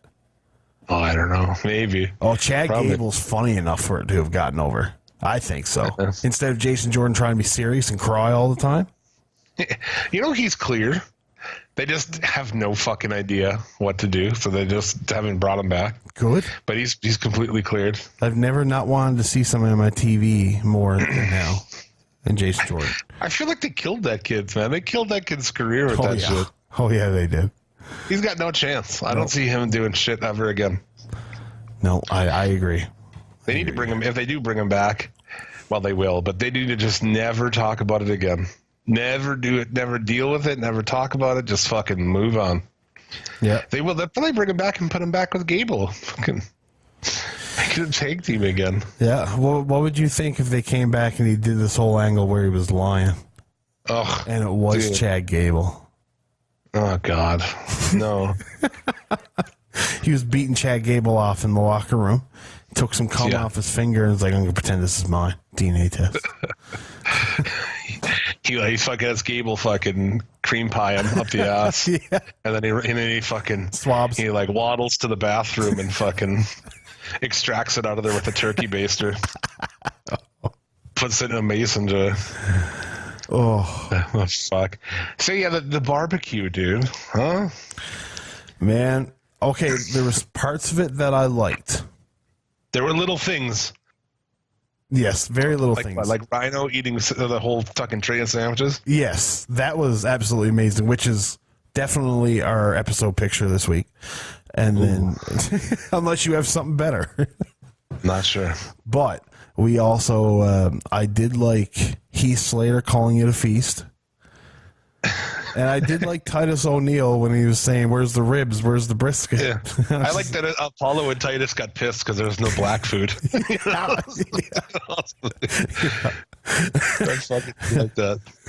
But dude, none of this shit ain't seasoned. I fucking died when he said that. Was good too. But dude, the crowd is dead. Oh, and commentary's laughing, and it's not funny. Like it's not funny. What are you laughing at? Oh God! I don't know. There was a couple times where I laughed looking at Rhino. I laughed at Titus. I laughed at Heath. But Yeah. I felt bad for everybody else. So you look at this, right? Look at every fucking team that was in there. I don't know how they've managed it, but they have turned the tag division on Raw is just jobber teams. All jobber teams. Yeah. Every fucking one. If they don't know what to do with you, to the tag team division on Raw you go. Oh my God. And the revival, Yeah. bad. It is bad. It is bad. So fucking bad. And then I was like, I put it on Twitter, and everyone's like, yeah, fucking in.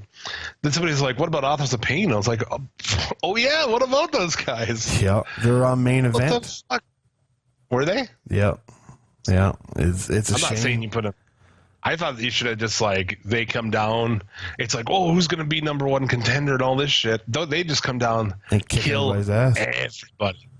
Yeah. I mean, that's Kill fucking everybody. logically you would do that, but in a world where you can get $1 billion for putting on subpar shows, why would you? To me, you take you do that. You put it on AOP. And let them and then try to rebuild the division. It's just so embarrassing. It's so fucking shitty. Well, you can do it this way. You can have AOP run ruckshot over the whole division. Nobody can beat them. Everybody has tried. Nobody has succeeded.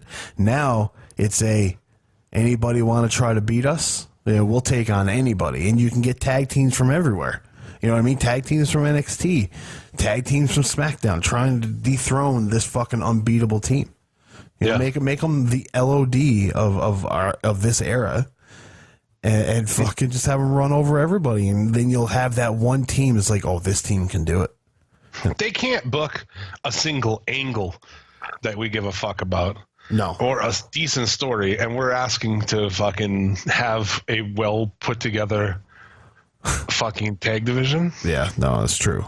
Like, look at War Machine. They would be the perfect people to go against AOP and take it off of them. And then you've got a made team right there because they just beat the team that was unbeatable. God, I want to see Revival and War Raiders so bad. That would be good. That would be good. It'd be really good.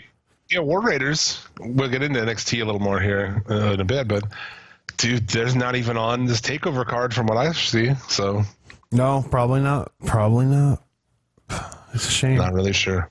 Yeah. But I mean, there's only so many spots on a takeover, and they are doing more takeovers now than they ever did. So you can almost get by, give them some more time. They've only faced jobbers so far yet, have they? Pretty much. Well, they beat Heavy Machine. Don't want to call them jobbers, but they're jobbers, Tucky. Or jobbers, Tucky, or jobbers.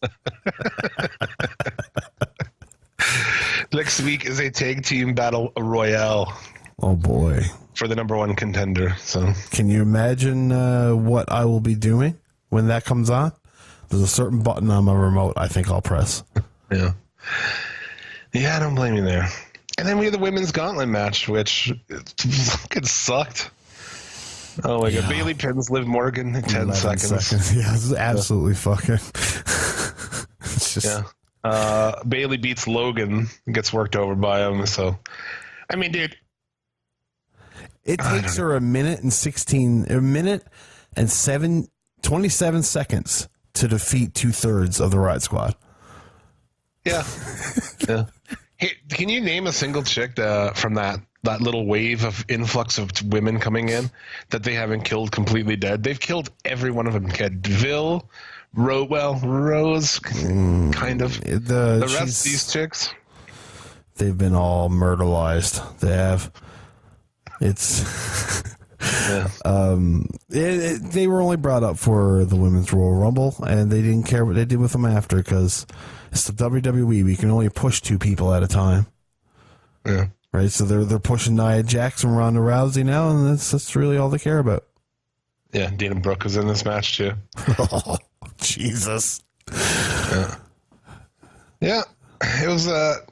To me, was there? I mean, what was the redeeming things on that show? I mean, the Balor and Braun match was, decent, but we saw it last week. Exactly, we saw it last week. And didn't fuck finish. So the one match that we've usually been able to count on over the last couple weeks have been Seth Rollins matches, and we didn't even get that. No, there was no Roman on this show, which was awesome. Thank God. But hilariously, I was on Twitter and I just see people like, we'll see, Roman's not on the show, and it gets the fucking Lewis Reed.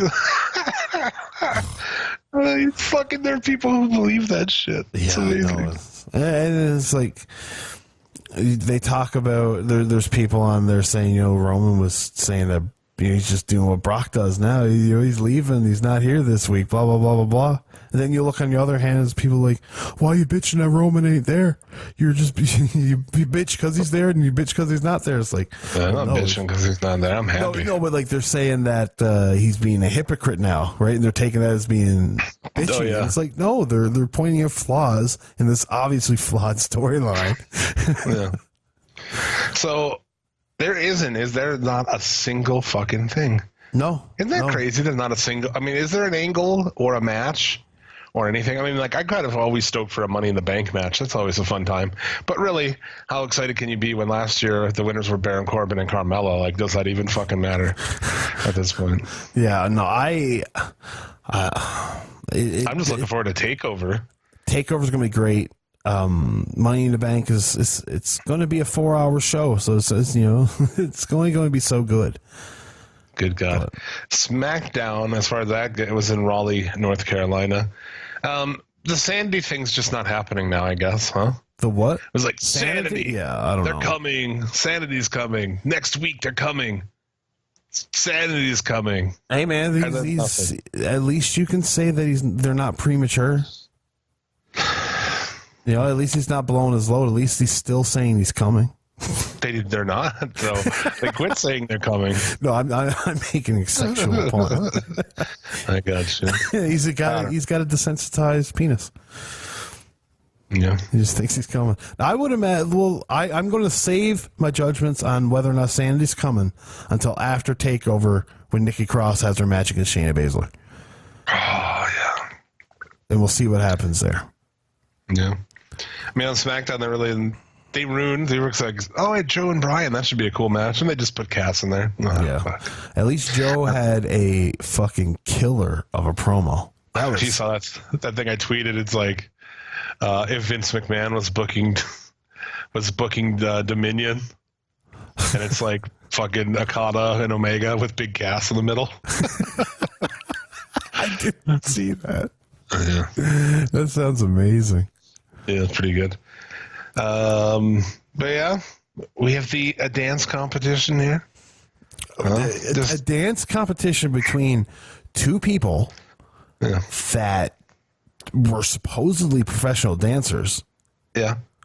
That I was watching, I was like, oh, I'm definitely not watching So You Think You Can Dance, eh? This is definitely not it. I watched this. Horrible. I saw this already, like last season on Total Fucking Divas. They talked shit, and they did. They talked shit, and they like had a dance battle in a club somewhere. It's like, wow. That's where we're at right now. That's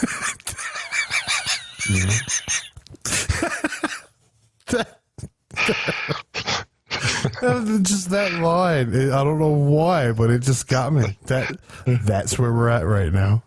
Just the depression and like sadness in my fucking voice. Oh man, like that might have to be that might have to join. That's sensitive. Yeah, that's a good call. Yeah, Probably have to pick that up. But something I did like, actually, New Day and Miz backstage shit from each groups, but I enjoyed Miz like fucking karate chopping flying pancakes while blindfolded. Yeah, I did like that too. And you know what, man? I enjoyed the match. Yeah, no, I enjoyed that 6-man tag. The New Day are one of the very few things that I actually enjoy on WWE TV. Yeah, and I dread the day they break them up. I really do. Dude, it might be coming too. I hope not, because man, you can easily set Big E off on a singles push and just have the tag team as Creed and Woods. You can easily do that, and then you still got the dynamic between the three. Because I don't think Big E is half as important if he's not in New Day. Yeah. I think that's a great idea, man. He comes out for all his matches. Those two are at ringside. That's fantastic. Think of all the bullshit they can do outside. I mean, I think it's great, yeah. And the same thing, too, where, like, if they get together, I'd almost put up the belts on all of them, you know? Just have them walk around, man, just like Undisputed Era. Yeah, exactly. I don't know. Gallows and Anderson? Huh? Backstage with the Bludgeon Brothers came on the TV for a fucking poetry jam, dude. Slam poetry. Yeah. They said bodies will be liquefied, dude. And yes, I don't know, man. For a PG show, that's going to be pretty graphic. Yeah. They had Asuka and Mandy Rose match, huh? Boy, with Carmella on commentary. Is it just me, or is the Mandy Rose and Lana's music eerily the exact same song? It's hard to say, man. I don't really even pay attention to that shit. I just, it boggles my mind. Oh God, Paige ran into Becky and Charlotte backstage and reminded us that PCB was a thing. I totally blocked that out. I'd rather call them the sorority sisters again. Yeah. God damn it. And Andrade talking shit to Sin Cara. I actually kind of enjoyed that. Yeah, Sin Cara's like, "What's up, buddy?" He's like, "Nah, dude, you shit. You're not the real Sin Cara, man. I don't know you." Yeah. He's like, "Oh, that's what they should have done." Yeah, you're not. It should have been mystical. him. It should have been him, like real excited, and then like, "Hey, wait a minute." Call him a fake Sin Cara. Which fucking great. Which he is. Did they announce that was a match at Money in the Bank? What's that? Sin Cara and Almas. Fuck, no. I bet you it is. Oh, man, really? I bet you. They already had a fucking ton of matches on here. There's not even a Cruiserweight title match. They're doing that on 205 Live. They already did it.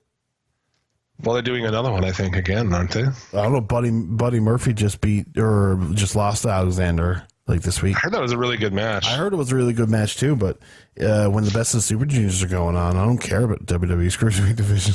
Yeah, no shit, no. That is the truth. I thought this three-way Cass is just trash, dude. He really is. That's it. He's trash. He's slow. He's awful. He's awful. I made him extra sloppy, Sloppy as fuck. Dude, it's like an obvious result too, right?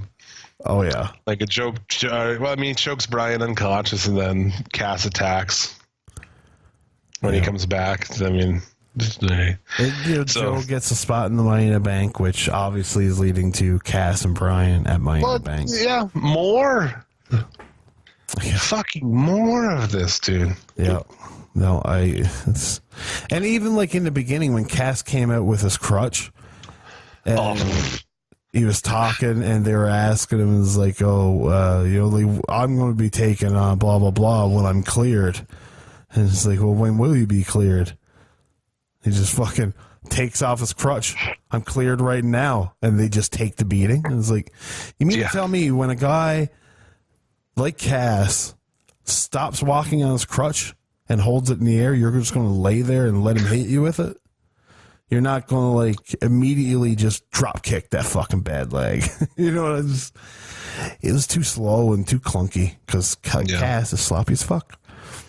Yeah, so I mean that's where we're at. I know. It's like I didn't mean to pull that line out again, but at least now I got twice so I can find it. No, the first one had just like the perfect amount of sadness, and it did.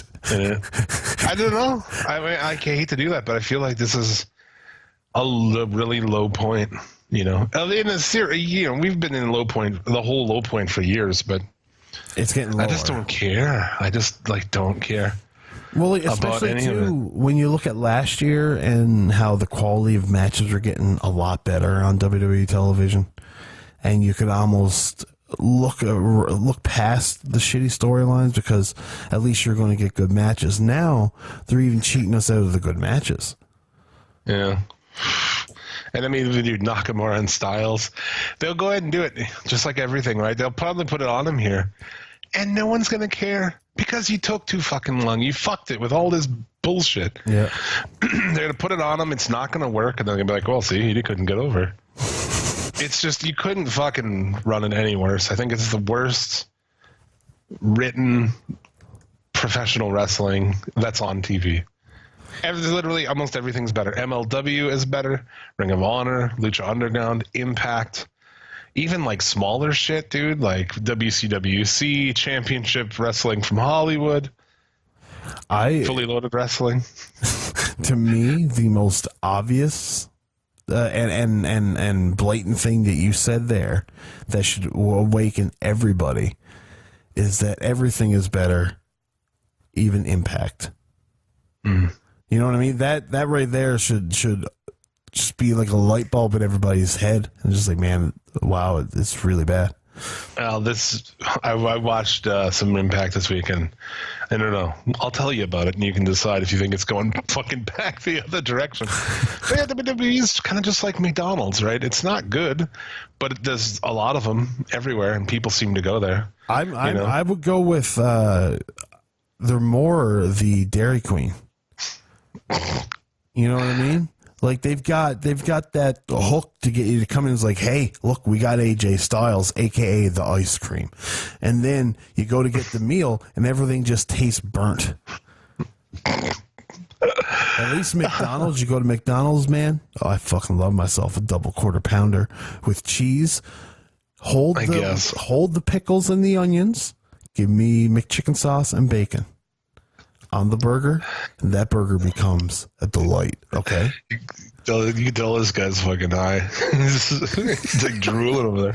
I might have to get myself one of those. To be fair, I did have a McDonald's breakfast sandwich this morning. Oh, you! I do like breakfast there. I do. I think their hash browns are greasy as fucking decadent. I mean, we can probably quickly get through the NXT shit. They're still building for TakeOver. There wasn't a lot on this show, really. No, not a huge amount, but I mean enough to. It was. What's the word? It was a good placeholder show. Yeah, if you didn't see the show this week, Sullivan attacks Black during a promo, leaves him laying, poses with the belt. God, they can't really put the belt on Sullivan. I don't think so. And I think the obvious flaw here is you got both of these guys speaking to each other. Yeah. Two guys who shouldn't talk, standing in the ring talking. Yeah, Black, I don't hate. I mean, I thought they fucked that up when they started doing that. They push every guy into that. Yeah, every single person has to do the same thing. But Black should have been a guy who doesn't really talk ever. Yeah, no. Get himself like a little Gary Hart. And Sullivan, even if he didn't have a speech impediment, I would say don't have this guy talk. No. But the speech impediment should be like the fucking no-brainer that he doesn't talk. Yeah, nothing screams, I'm not intimidated by you by more than a lisp. I mean, I don't mind some of obviously Dusty had an impediment, if you will, baby. Yeah, but he was a monster. He was a plumber. Exactly. Well, the son of a plumber anyhow. Context, my friend. Yeah. Ooh, that sounds good, Jim. I'll join you. Gonna get a moment of silence for this small chronic break. That's what we do around here. War Raiders defeated Jobbers. EC3 defeated Fabian Eichner. Yes, did that match finish? Yeah, it did. Okay. And then Giant Gargano came out. But yeah, actually really fought that Eichner dive is fucking awesome. Oh yeah. There's something that like he makes it look completely out of control when he fucking does it. Yeah, and you look at him too, man. A guy of that size doing that kind of shit is just whoa. And imagine how that brick of muscle feels when it hits you. Yeah, I like that guy. I just don't know, like, how do you take a guy like that whose name is Fabian Eichner, who's Italian, right? Doesn't really speak any. I mean, like, what do you? And they're trying to give him like a little punk rock gimmick. You know, they're slowly adding these little punk rock elements to his deal, and it doesn't seem right. Yeah, I don't know what you do with that. They had a Bianca Belair, video package, like a pretty long documentary-ish sort of thing. Yeah, it worked. It worked if she wasn't a heel. Yeah, that's what I was thinking. It's like she's supposed to be a heel. Yeah. She acts like a heel, but this was very babyface. Very babyface. Ricochet defeats Chris Dijak in his TV debut. He's been with the company for a while, but I was like, they never did put him on TV until now. Well, they still got Gunner there too. The fucking hat from TNA. But Chris Dijak is such a nut. They're not doing nothing with him.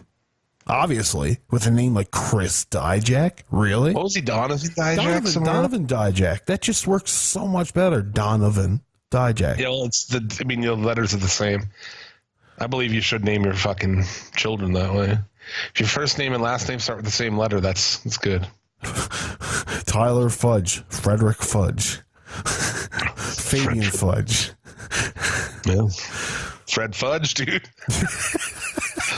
Maybe it's Fred. Fred Fudge. Fred Fudge. Fred Fudge sounds like a fucking pederast. It does. He sounds like a guy who comes to knock on your door like, "Hi, I'm Fred Fudge, and by law, I have to make you aware of my past sexual offenses." Fred Fudge. Touch little children, Fred Fudge. Learn them with fudge. Yeah. You want a taste of my fudge? My creamy sweet fudge. Ricochet cuts a very average promo. Yeah. And the Dream is out. And I really enjoyed the spot. It really was like kind of went viral this week where... Oh, the flip? Oh, it was so good. Like, Dream is outside saying that anything Ricochet can do, he can do better. And Ricochet just does like this front flip, no effort at all. Front flip out of the ring. Yeah, it just says, try me. And it's like, okay, you can't do that. There's like the story to it, right? Where Dream realizes right there, like in that moment, he's like, he fucked up. Yeah, he's better. He is better. He's like, oh shit. Yeah, he's How like, do I get out of this? It's going to be good. I'm really stoked for that.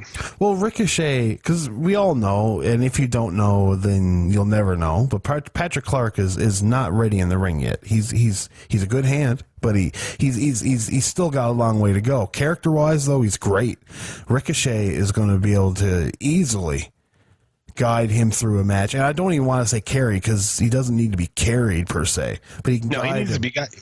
Yeah, that's true. He can guide him through a great fucking match, and I think we'll be in for a very entertaining 15 minutes. I was into it before it got interrupted by Sullivan or whatever last week too, so yeah, it should be good. There was some talk this week, I don't know if you had seen Cena kind of giving the Dream his vote of confidence, saying like he's got it. Yeah, and he's got something. You know what I mean? He's got something. But this, too, if this character debuts on the main roster while the old man is still at the home, it's going to die. It's Fandango. It's No Way Jose. Who did you see him this week? No, you didn't. No. That's over already. He's one of those guys, man. That's it. That's all they're going to do with him. I agree. The only thing saving him is he's not as reliant on his gimmick as those other guys you mentioned were, like Fandango and No Way Jose.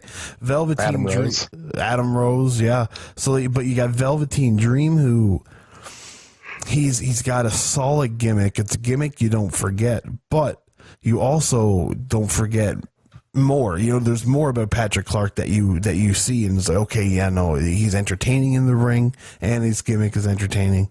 Hopefully, they'll give him a better push than everybody else. He's athletic as fuck, man. He is, like, man. He's got abs on abs. He's a young guy too, right? Yeah. He's probably like, what, 25, 24, something like that. I mean, I feel like he has the skill. I mean, he could definitely get the work rate down to where he's going to be fucking crazy. Even now, he's like freaky athletic, man. Yeah. He's still got the best part of a decade till he hits his prime. I mean, he'll run and jump from the ring up to the top rope and off in like the most fluid motion, nothing. So it's good as fuck. And what? After that, Baszler defeated Dakota Kai. I fast forwarded it. I mean, there's really nothing to see other than crazy Nikki appoints Dakota Kai as the referee and pins Baszler and leaves with the title. Mm-hmm. Which, it's been a long time since we've seen this. Like, somebody leave and steal the title. So I'm okay with it. Yeah. It's interesting that, are they going to put the belt? I don't think they're going to put the belt on Cross. No, I think that I hope that she loses and they just bring her with Sanity up to SmackDown. Oh, man. Yeah, I really just want the belt to be on someone I give a fuck about down there. Because to me, like, the belt being on Baszler just kills the whole division for me, really. I really honestly believe that you don't have long to wait, Jim. Come August, it will be on Kairi Sane. Because that takeover in Brooklyn, because I believe it's still in Brooklyn, right? SummerSlam? That place? Takeover Brooklyn, Kairi Sane is going to beat her, I would imagine. They won't tell the story, but man, how built in if you put the belt on Sane and have her beat a bunch of people, and then Io Shirai shows up and you build a story of she's come from fucking Japan and they've got some, you know what I'm saying? Yep. Oh man, dude, that would be good. And I don't necessarily believe that they wouldn't tell that story. This is different. This is Triple H and whoever he's got around him. Right? Yeah. I don't think Triple H is afraid to tell this story. He told I don't know much of their history. Asuka never ever got beat ever in NXT. That's a much more of a daunting task than having a feud with two Japanese foreign ladies. I'm not familiar with their shit in Stardom. I mean, I've seen the matches and shit, but I'm not familiar with the story. If they've ever crossed paths, if they have some kind of, I mean, even if they don't, you can fucking say they do. Yeah. You can even use the catalyst as Kairi Sane stole her spot. Yeah. You know what I mean? This is like how you go where Io Shirai can say, Kairi, I was above you in Japan. Like you couldn't tie my shoes, and then I get a chance to go to the WWE, and you just slid in and took it from me. Ooh, that's good. Right? It's such a good story. That's good. Now I'm fucking coming over the language barrier.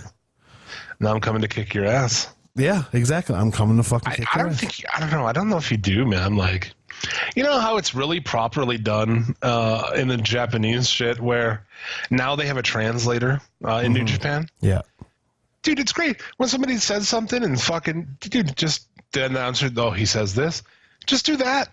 Just do that. Let him fucking cut the promos in Japanese. It's awesome. Yeah. Impact this week, Pentagon, he does a little bit of a promo in Spanish. I don't even know what it is. I almost said Mexican. I speak Mexican. He was on Colt Cabana's podcast there for about 5 minutes. Oh, I didn't even hear that. It was fantastic. It was the latest episode that came in on Monday, and it's just like him telling Colt Cabana, "It's like I love your show." He's like, "Hey, you got a big house in Mexico?" No, no. Nice house? No. How about Ultimate Guerrero? Do he have a nice house? Oh yes. Yeah. Yeah, fucking bet he does. We didn't even mention that in the news either. Phoenix is going to CMLL. Yes, which obviously Pentagon will be soon to follow. You got to think, hey? I would imagine. I'm kind of waiting for Pentagon to. I don't know. Do you think he's going to get to that next level? Because he's not a real work rate guy right now. No, he's an awesome character, but he's a very, as far as Lucha Libre goes, I mean, you know. I think you've got a guy that can do enough for his character. You know what I mean? Yeah, He's good that's enough. true. His character is let's say 50% of his aura, and his work.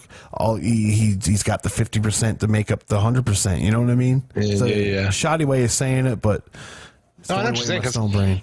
If you looked at it like Phoenix, I mean, he's what? He's like a 75% fucking in-ring and a 25% character. He's 75% in-ring, 25% mask. There's no character. Yeah. It's just a mask. Well, Lucha Underground explored, some shit with him, and having like a romance with Melissa Santos and all that shit. Yes. But which Brian Cage should just come in and just beat shit out of him now. yeah.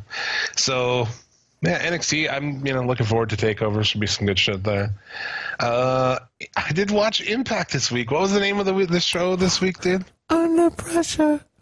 I don't know what that means. I don't know why it's under pressure. It's like Clash of the Champions or something. I guess they're they got pressure from the execs. It's like get good. You did not ratings. see this, is that right? I did not see this. No. Perfect. I love it. I love when you haven't, so I can tell you about it. Engage your reactions. Sanjay. It opens with Sanjay Dutt giving the locker room like a fucking a speech. I mean, someone's been. I don't know. I haven't watched in a while. Someone has been going around attacking people and leaving like this little like emblem X thing on them. I don't know. But they have security and all that, and they're gonna find out who it is and all this shit. I'm like, okay, I don't know. Anyway, it was me. It was me. It was me all along. We start off. They opened with former tag team champions Eli Drake and Scott Steiner in a one-on-one match. That's a way to get your crowd hot, right there, buddy. Yeah, no shit. Get your crowd Scott into that Steiner show. Should not be in a wrestling ring any longer. At least not on TV. No, definitely not. Definitely not. Yeah. It's awful. Drake wins with a chair shot. He can't even win clean. He's outside the ring. Steiner then comes towards him, pushes the ref down for no reason. So the ref's on the ground briefly, and as he's getting up, Eli Drake smashes him in the head with a chair from outside. Comes in, the ref pins, counts it. How it's not a DQ, I don't fucking know. Why would he push him over? It doesn't make sense. Because Scott Steiner, man, he's got roid rage. It was the first thing on this show that made me think, bro. It was my first bro moment, and definitely not the last bro moment. I guess Madison Rayne defeats Tessa Blanchard by roll up. Huh? Why Madison Rayne? Dude, she can't work a lick. Yeah. She gets a roll up as Blanchard argues with the ref. So. Jesus. And they're like, yeah, it's an upset. And then the other guy's like, oh, well, no. Matthews is like, I don't know how you can say it's an upset when this lady's like a 47-time knockouts champion. I can't say why you call it an upset. I'm never upset when my dick's inside her. Yeah. Who fucks her? What? What do you mean? Josh Matthews is married to Madison Rayne. Oh, is he? Yeah. Speaking of which, did you see these Angelina Love pictures that came out? I did. Somebody sent it to me. I did. God, her torso's fucking gross. She's never been an attractive lady, in my opinion. No, she's not. And her face is just like a fucking plastic surgery mess, dude. She's what Carmella's... or what Davey Richards sees in her is beyond me.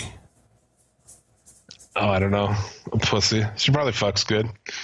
I figured that it's always with anything. I don't say it to my chick, but she's like, oh, I wonder why that guy's with that girl. He could do a lot better. And it's like, yeah, but she's probably does ass to mouth or something, That's probably why.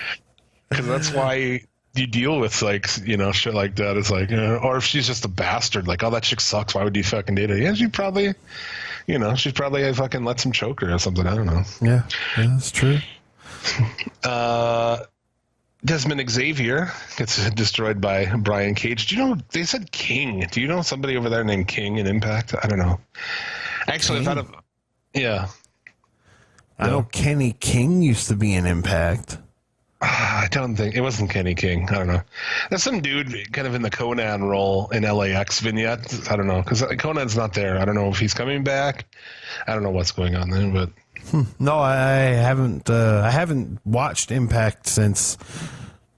Well, a couple weeks ago. Yeah, a couple weeks ago. And I don't think Conan was even there. Maybe he was. No, he's not. He had that surgery and shit, but it's like I don't know if he's still with Impact or has he left now.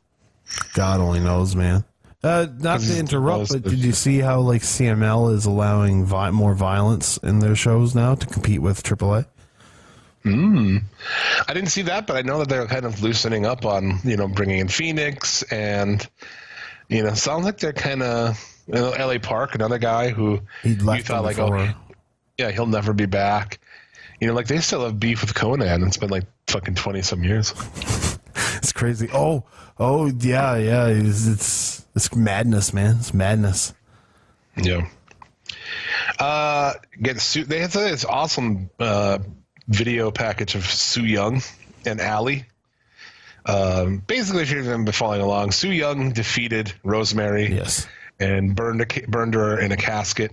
Yes, I see. I watched that week. I thought that was pretty fucking dope.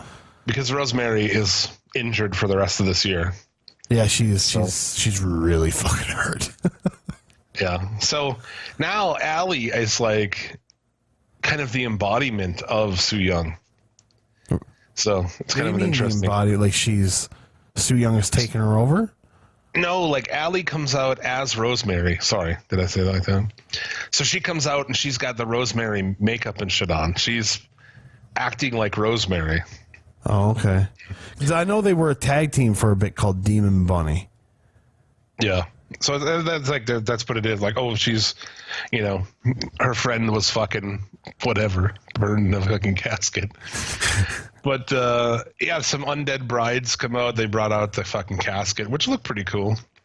Su Yung is scary, dude. She is. It's because she's legit crazy. Yeah, well, I said on Twitter, like, I asked, do you think that Swans ever fucked her, like full gimmick? Oh, dude, I'd only want to full gimmick. Yeah, just that bloody, scary bitch, just like fucking spitting up blood on your chest while she rides you. That'd be dark as fuck, man. I don't know. I'd be frightened. I'd be turned on. Oh my god, Jim, I think you just gave listeners nightmares all around the world. That's what I was thinking. I was like, oh man, she's scary as fuck, but still hot, and like, yeah, I'm a fucking banger like that. That'd be awesome. Rich Swann too, as well, is on his way to Impact. Yeah, he's at the new tapings. They tape this weekend, I think. So. But yeah, Su Yung wins the match. She's the new knockout champion. I don't know if she can work or not because this is a casket match.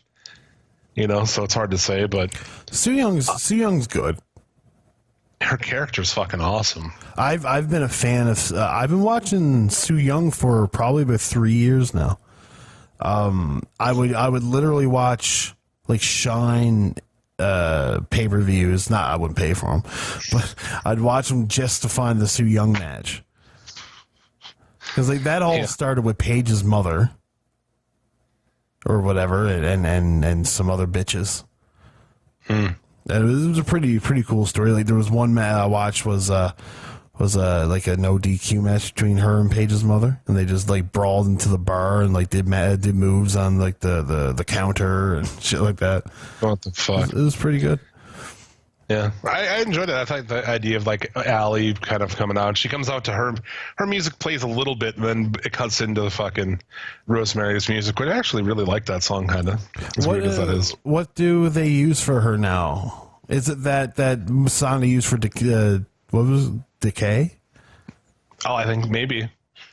I'm not sure what it is, but it's not that bad. But yeah, Su Yung, man, a fucking character, an actual character. It's more of a character than anyone in WWE. Like, what is a woman over there who has a character like that? Nothing. Nia Jax. And Rosemary, too, is like another one who's, an interesting character, at least. Something different. Yeah. So, yeah. When she comes back, if it's going to end up being Su Yung as champion and then fucking Rosemary comes back, Dude, that could be good shit. It could. It really could. And they did a video package at the beginning of this that was fantastic, man. Like, really good. I was impressed. So, mark it down. Another angle in this company that I'm fucking excited about. Good. Where's the other bro moment? Oh, it's coming. Okay. There was an attack by whoever this attacker is. Attacked fucking Sanjay Dutt. You find Sanjay Dutt laying with the thing on him. Who that's going to be, I'm not sure. If it's Callahan or what it's supposed to be, I don't think it is. I think it's going to be somebody new. But it's so good. They had this great thing backstage. Eddie Edwards is talking to his wife. And he just tells the way he casually tells her about him having a match with Sami Callihan in the woods is, you almost have to watch it, man. It's like, yeah, we're gonna have a match with Sami Callihan in the woods, and then I'm gonna destroy him, and then we're gonna go get lunch. It's all good, it's basically like that, right? He doesn't say we're gonna go get lunch, but holy fuck. So that's where we're at. Eddie Edwards is gonna be fucking taking on Callihan in the woods. In the woods, I tell you, in the woods. Yeah. So we're going to have a final deletion type thing? I guess. You don't even have Jeremy Borash anymore. Or Matt Hardy. Nobody that did it is going to be there anymore. So that could be... disaster. I don't know. How do you think that would go? I mean, it's what Jeremy Borash and Matt Hardy did was not revolutionary. You know what I mean? That's true. Anybody can do it. Whoever's putting together these video packages... I have faith. I have faith in this. This could be good. From there, we have the main event. Here's where some bro shit comes in, dude. Pentagon Jr., the champion, he's taking on Austin Aries. It's so fucking bad. So in here, Pentagon gives him this ugly-ass Pentagon driver. I tweeted it out if you want to see it. It's fucking...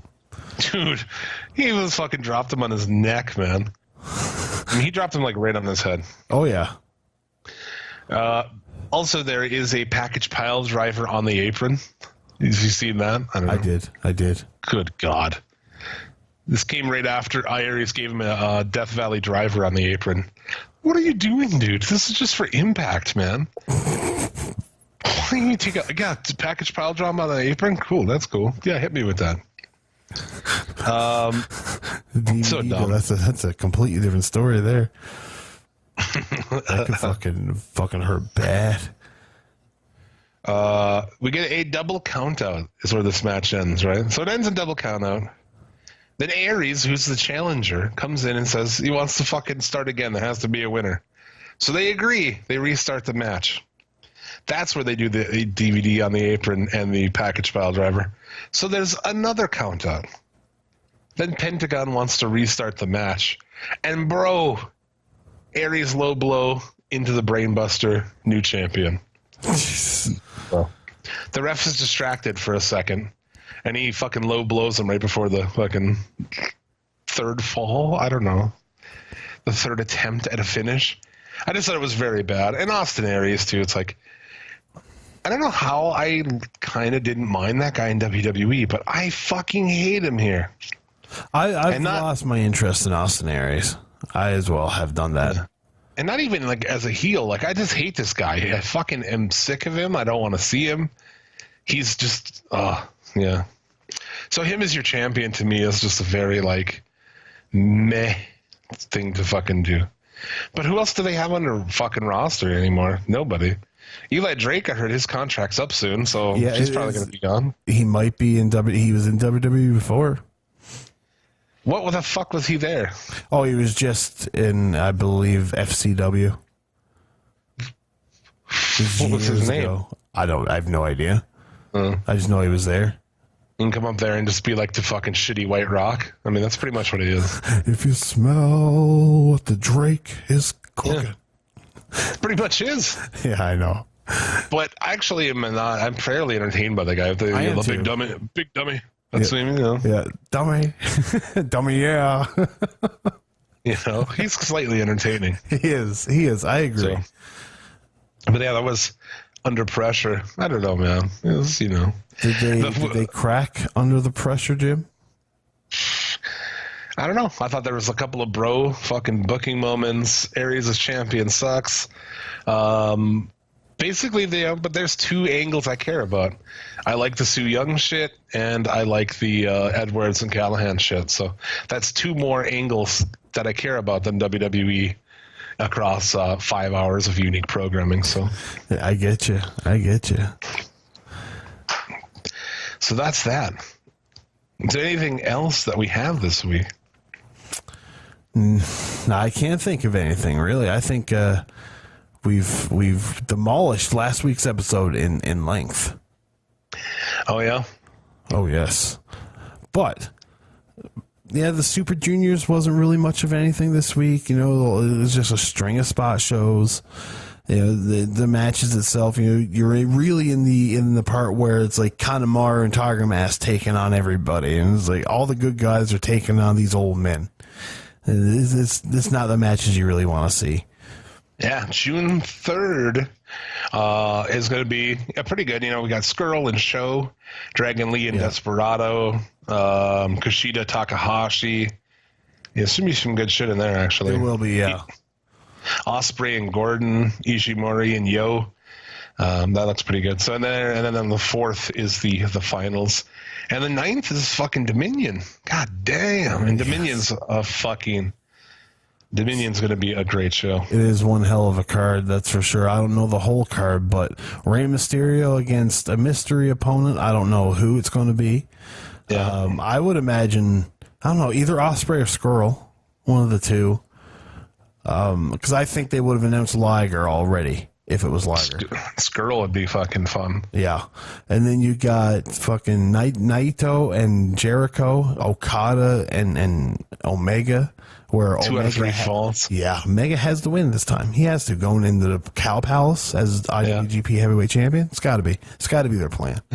Evil and Sonata taking on the Bucks for the Heavyweight Tag Team Champions. Oops. Yep. I think it's going to be good. Sonata's a fucking. I mean, no, Chris is a vacuum of charisma, but Sonata and Evil against the Young Bucks should be fun as hell. Yeah, and the only other match I've seen that's really been advertised is Goto. Defending the never open weight against Elgin and Taichi in a 3-way, and we all know my opinions on Elgin, and Taichi's a garbage wrestler in my opinion. So that match is a hard pass for me. Yeah, that'll be one that I fucking skip, I'm sure. So that's it, man. I think that'll do it. You know, after you feel like our show, and after listening to all of Suplex City Limits and all the Federation shit, if you're still looking for more podcasts, check out our friends at Wrestling Soup, Shooting the Shiznit, The Strap, Sat Pod, THT Podcast, and for a little something not wrestling, you can check out the Inhuman Experience Podcast. Who am I missing? Yuck Nasty Dog a Baby. AKA Get in the Corner. Yeah. I think you've narrowed them down there, sir. Hashtag Balls Deep 2019. Yep. Hashtag baby. Find out. I don't know who you are, but I will find out. I'll give you some. I'll pass on some of the things I know. Okay. I'm just fucking.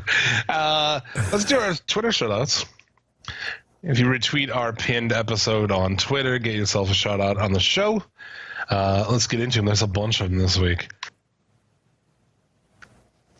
Paul Hyman, The Croc, Bobby Anthem, THT Podcast, Eric Turner, The Cinnabud Podcast, Caleb Morganfield, Tony Vasquez, B-Schwing22, B-Show O'Brien, Bald and Beardless, Big Lee 1987, Grammars, huh? That's been clarified. I had no idea. Basket Case Podcast, Guy Genie Entertainment, Leo OK, Coffee Shop Cat, Jericho MPM. Check out his YouTube channel. He has episodes of our shows up with video game footage. Spanish Announce Table Pod, Whiskey Demon, Dom Homie J Dune, Yuck Nasty, Don Phony, Federation, Dark Temptress, Jeremy Foltz, Balls Deep 2019, Chris Savage, Klondike Bill, JC Sterling, AC Patty, Johnny Utah, Oh, it's a long one this week. Shooting the Shiznit. Dave Sincere, Lion Link, Smack It Down Podcast, Viva La JD, Inhumans, Bobby Blades. My voice is giving out. Sensible Sam, Burbs, Ardent Wrestling, Well Kept and Clean, Jared, Damon, EMZT Radio Podcast, Scotty, Travis Fudge, and So Divine Lance Levine. Whew. Made it. We thank you all for retweeting. Retweet that shit. Get yourself a shout out. I think we're done here, man. I think we've clocked her in, but I think she's complete. I think it is. Next week, yeah, we'll be back to recap a lot of fucking the good shit of the Super Juniors, which is happening the next couple of days. We'll preview. Hopefully, we'll have a full card for Dominion after the third and the fourth. I'm sure we will. I'm sure we will as well. I'm positive we will. So we can get into previewing that and what Takeover and shit. Still a couple weeks away yet. Yeah, we will. It's not the go home show this week. That's for sure. Well, there you go. So we thank you very much for listening. We'll be back next week for all that and a whole lot more. Closing today's episode, the full version of Boring Us from my boy, MC Burberry. I think that'll do it. You got anything else before we go? No. I am all tapped out, sir. There it is. As always, may get all the dick and or pussy desire. Remember, a winner is you, and be excellent to each other. We'll see you next week.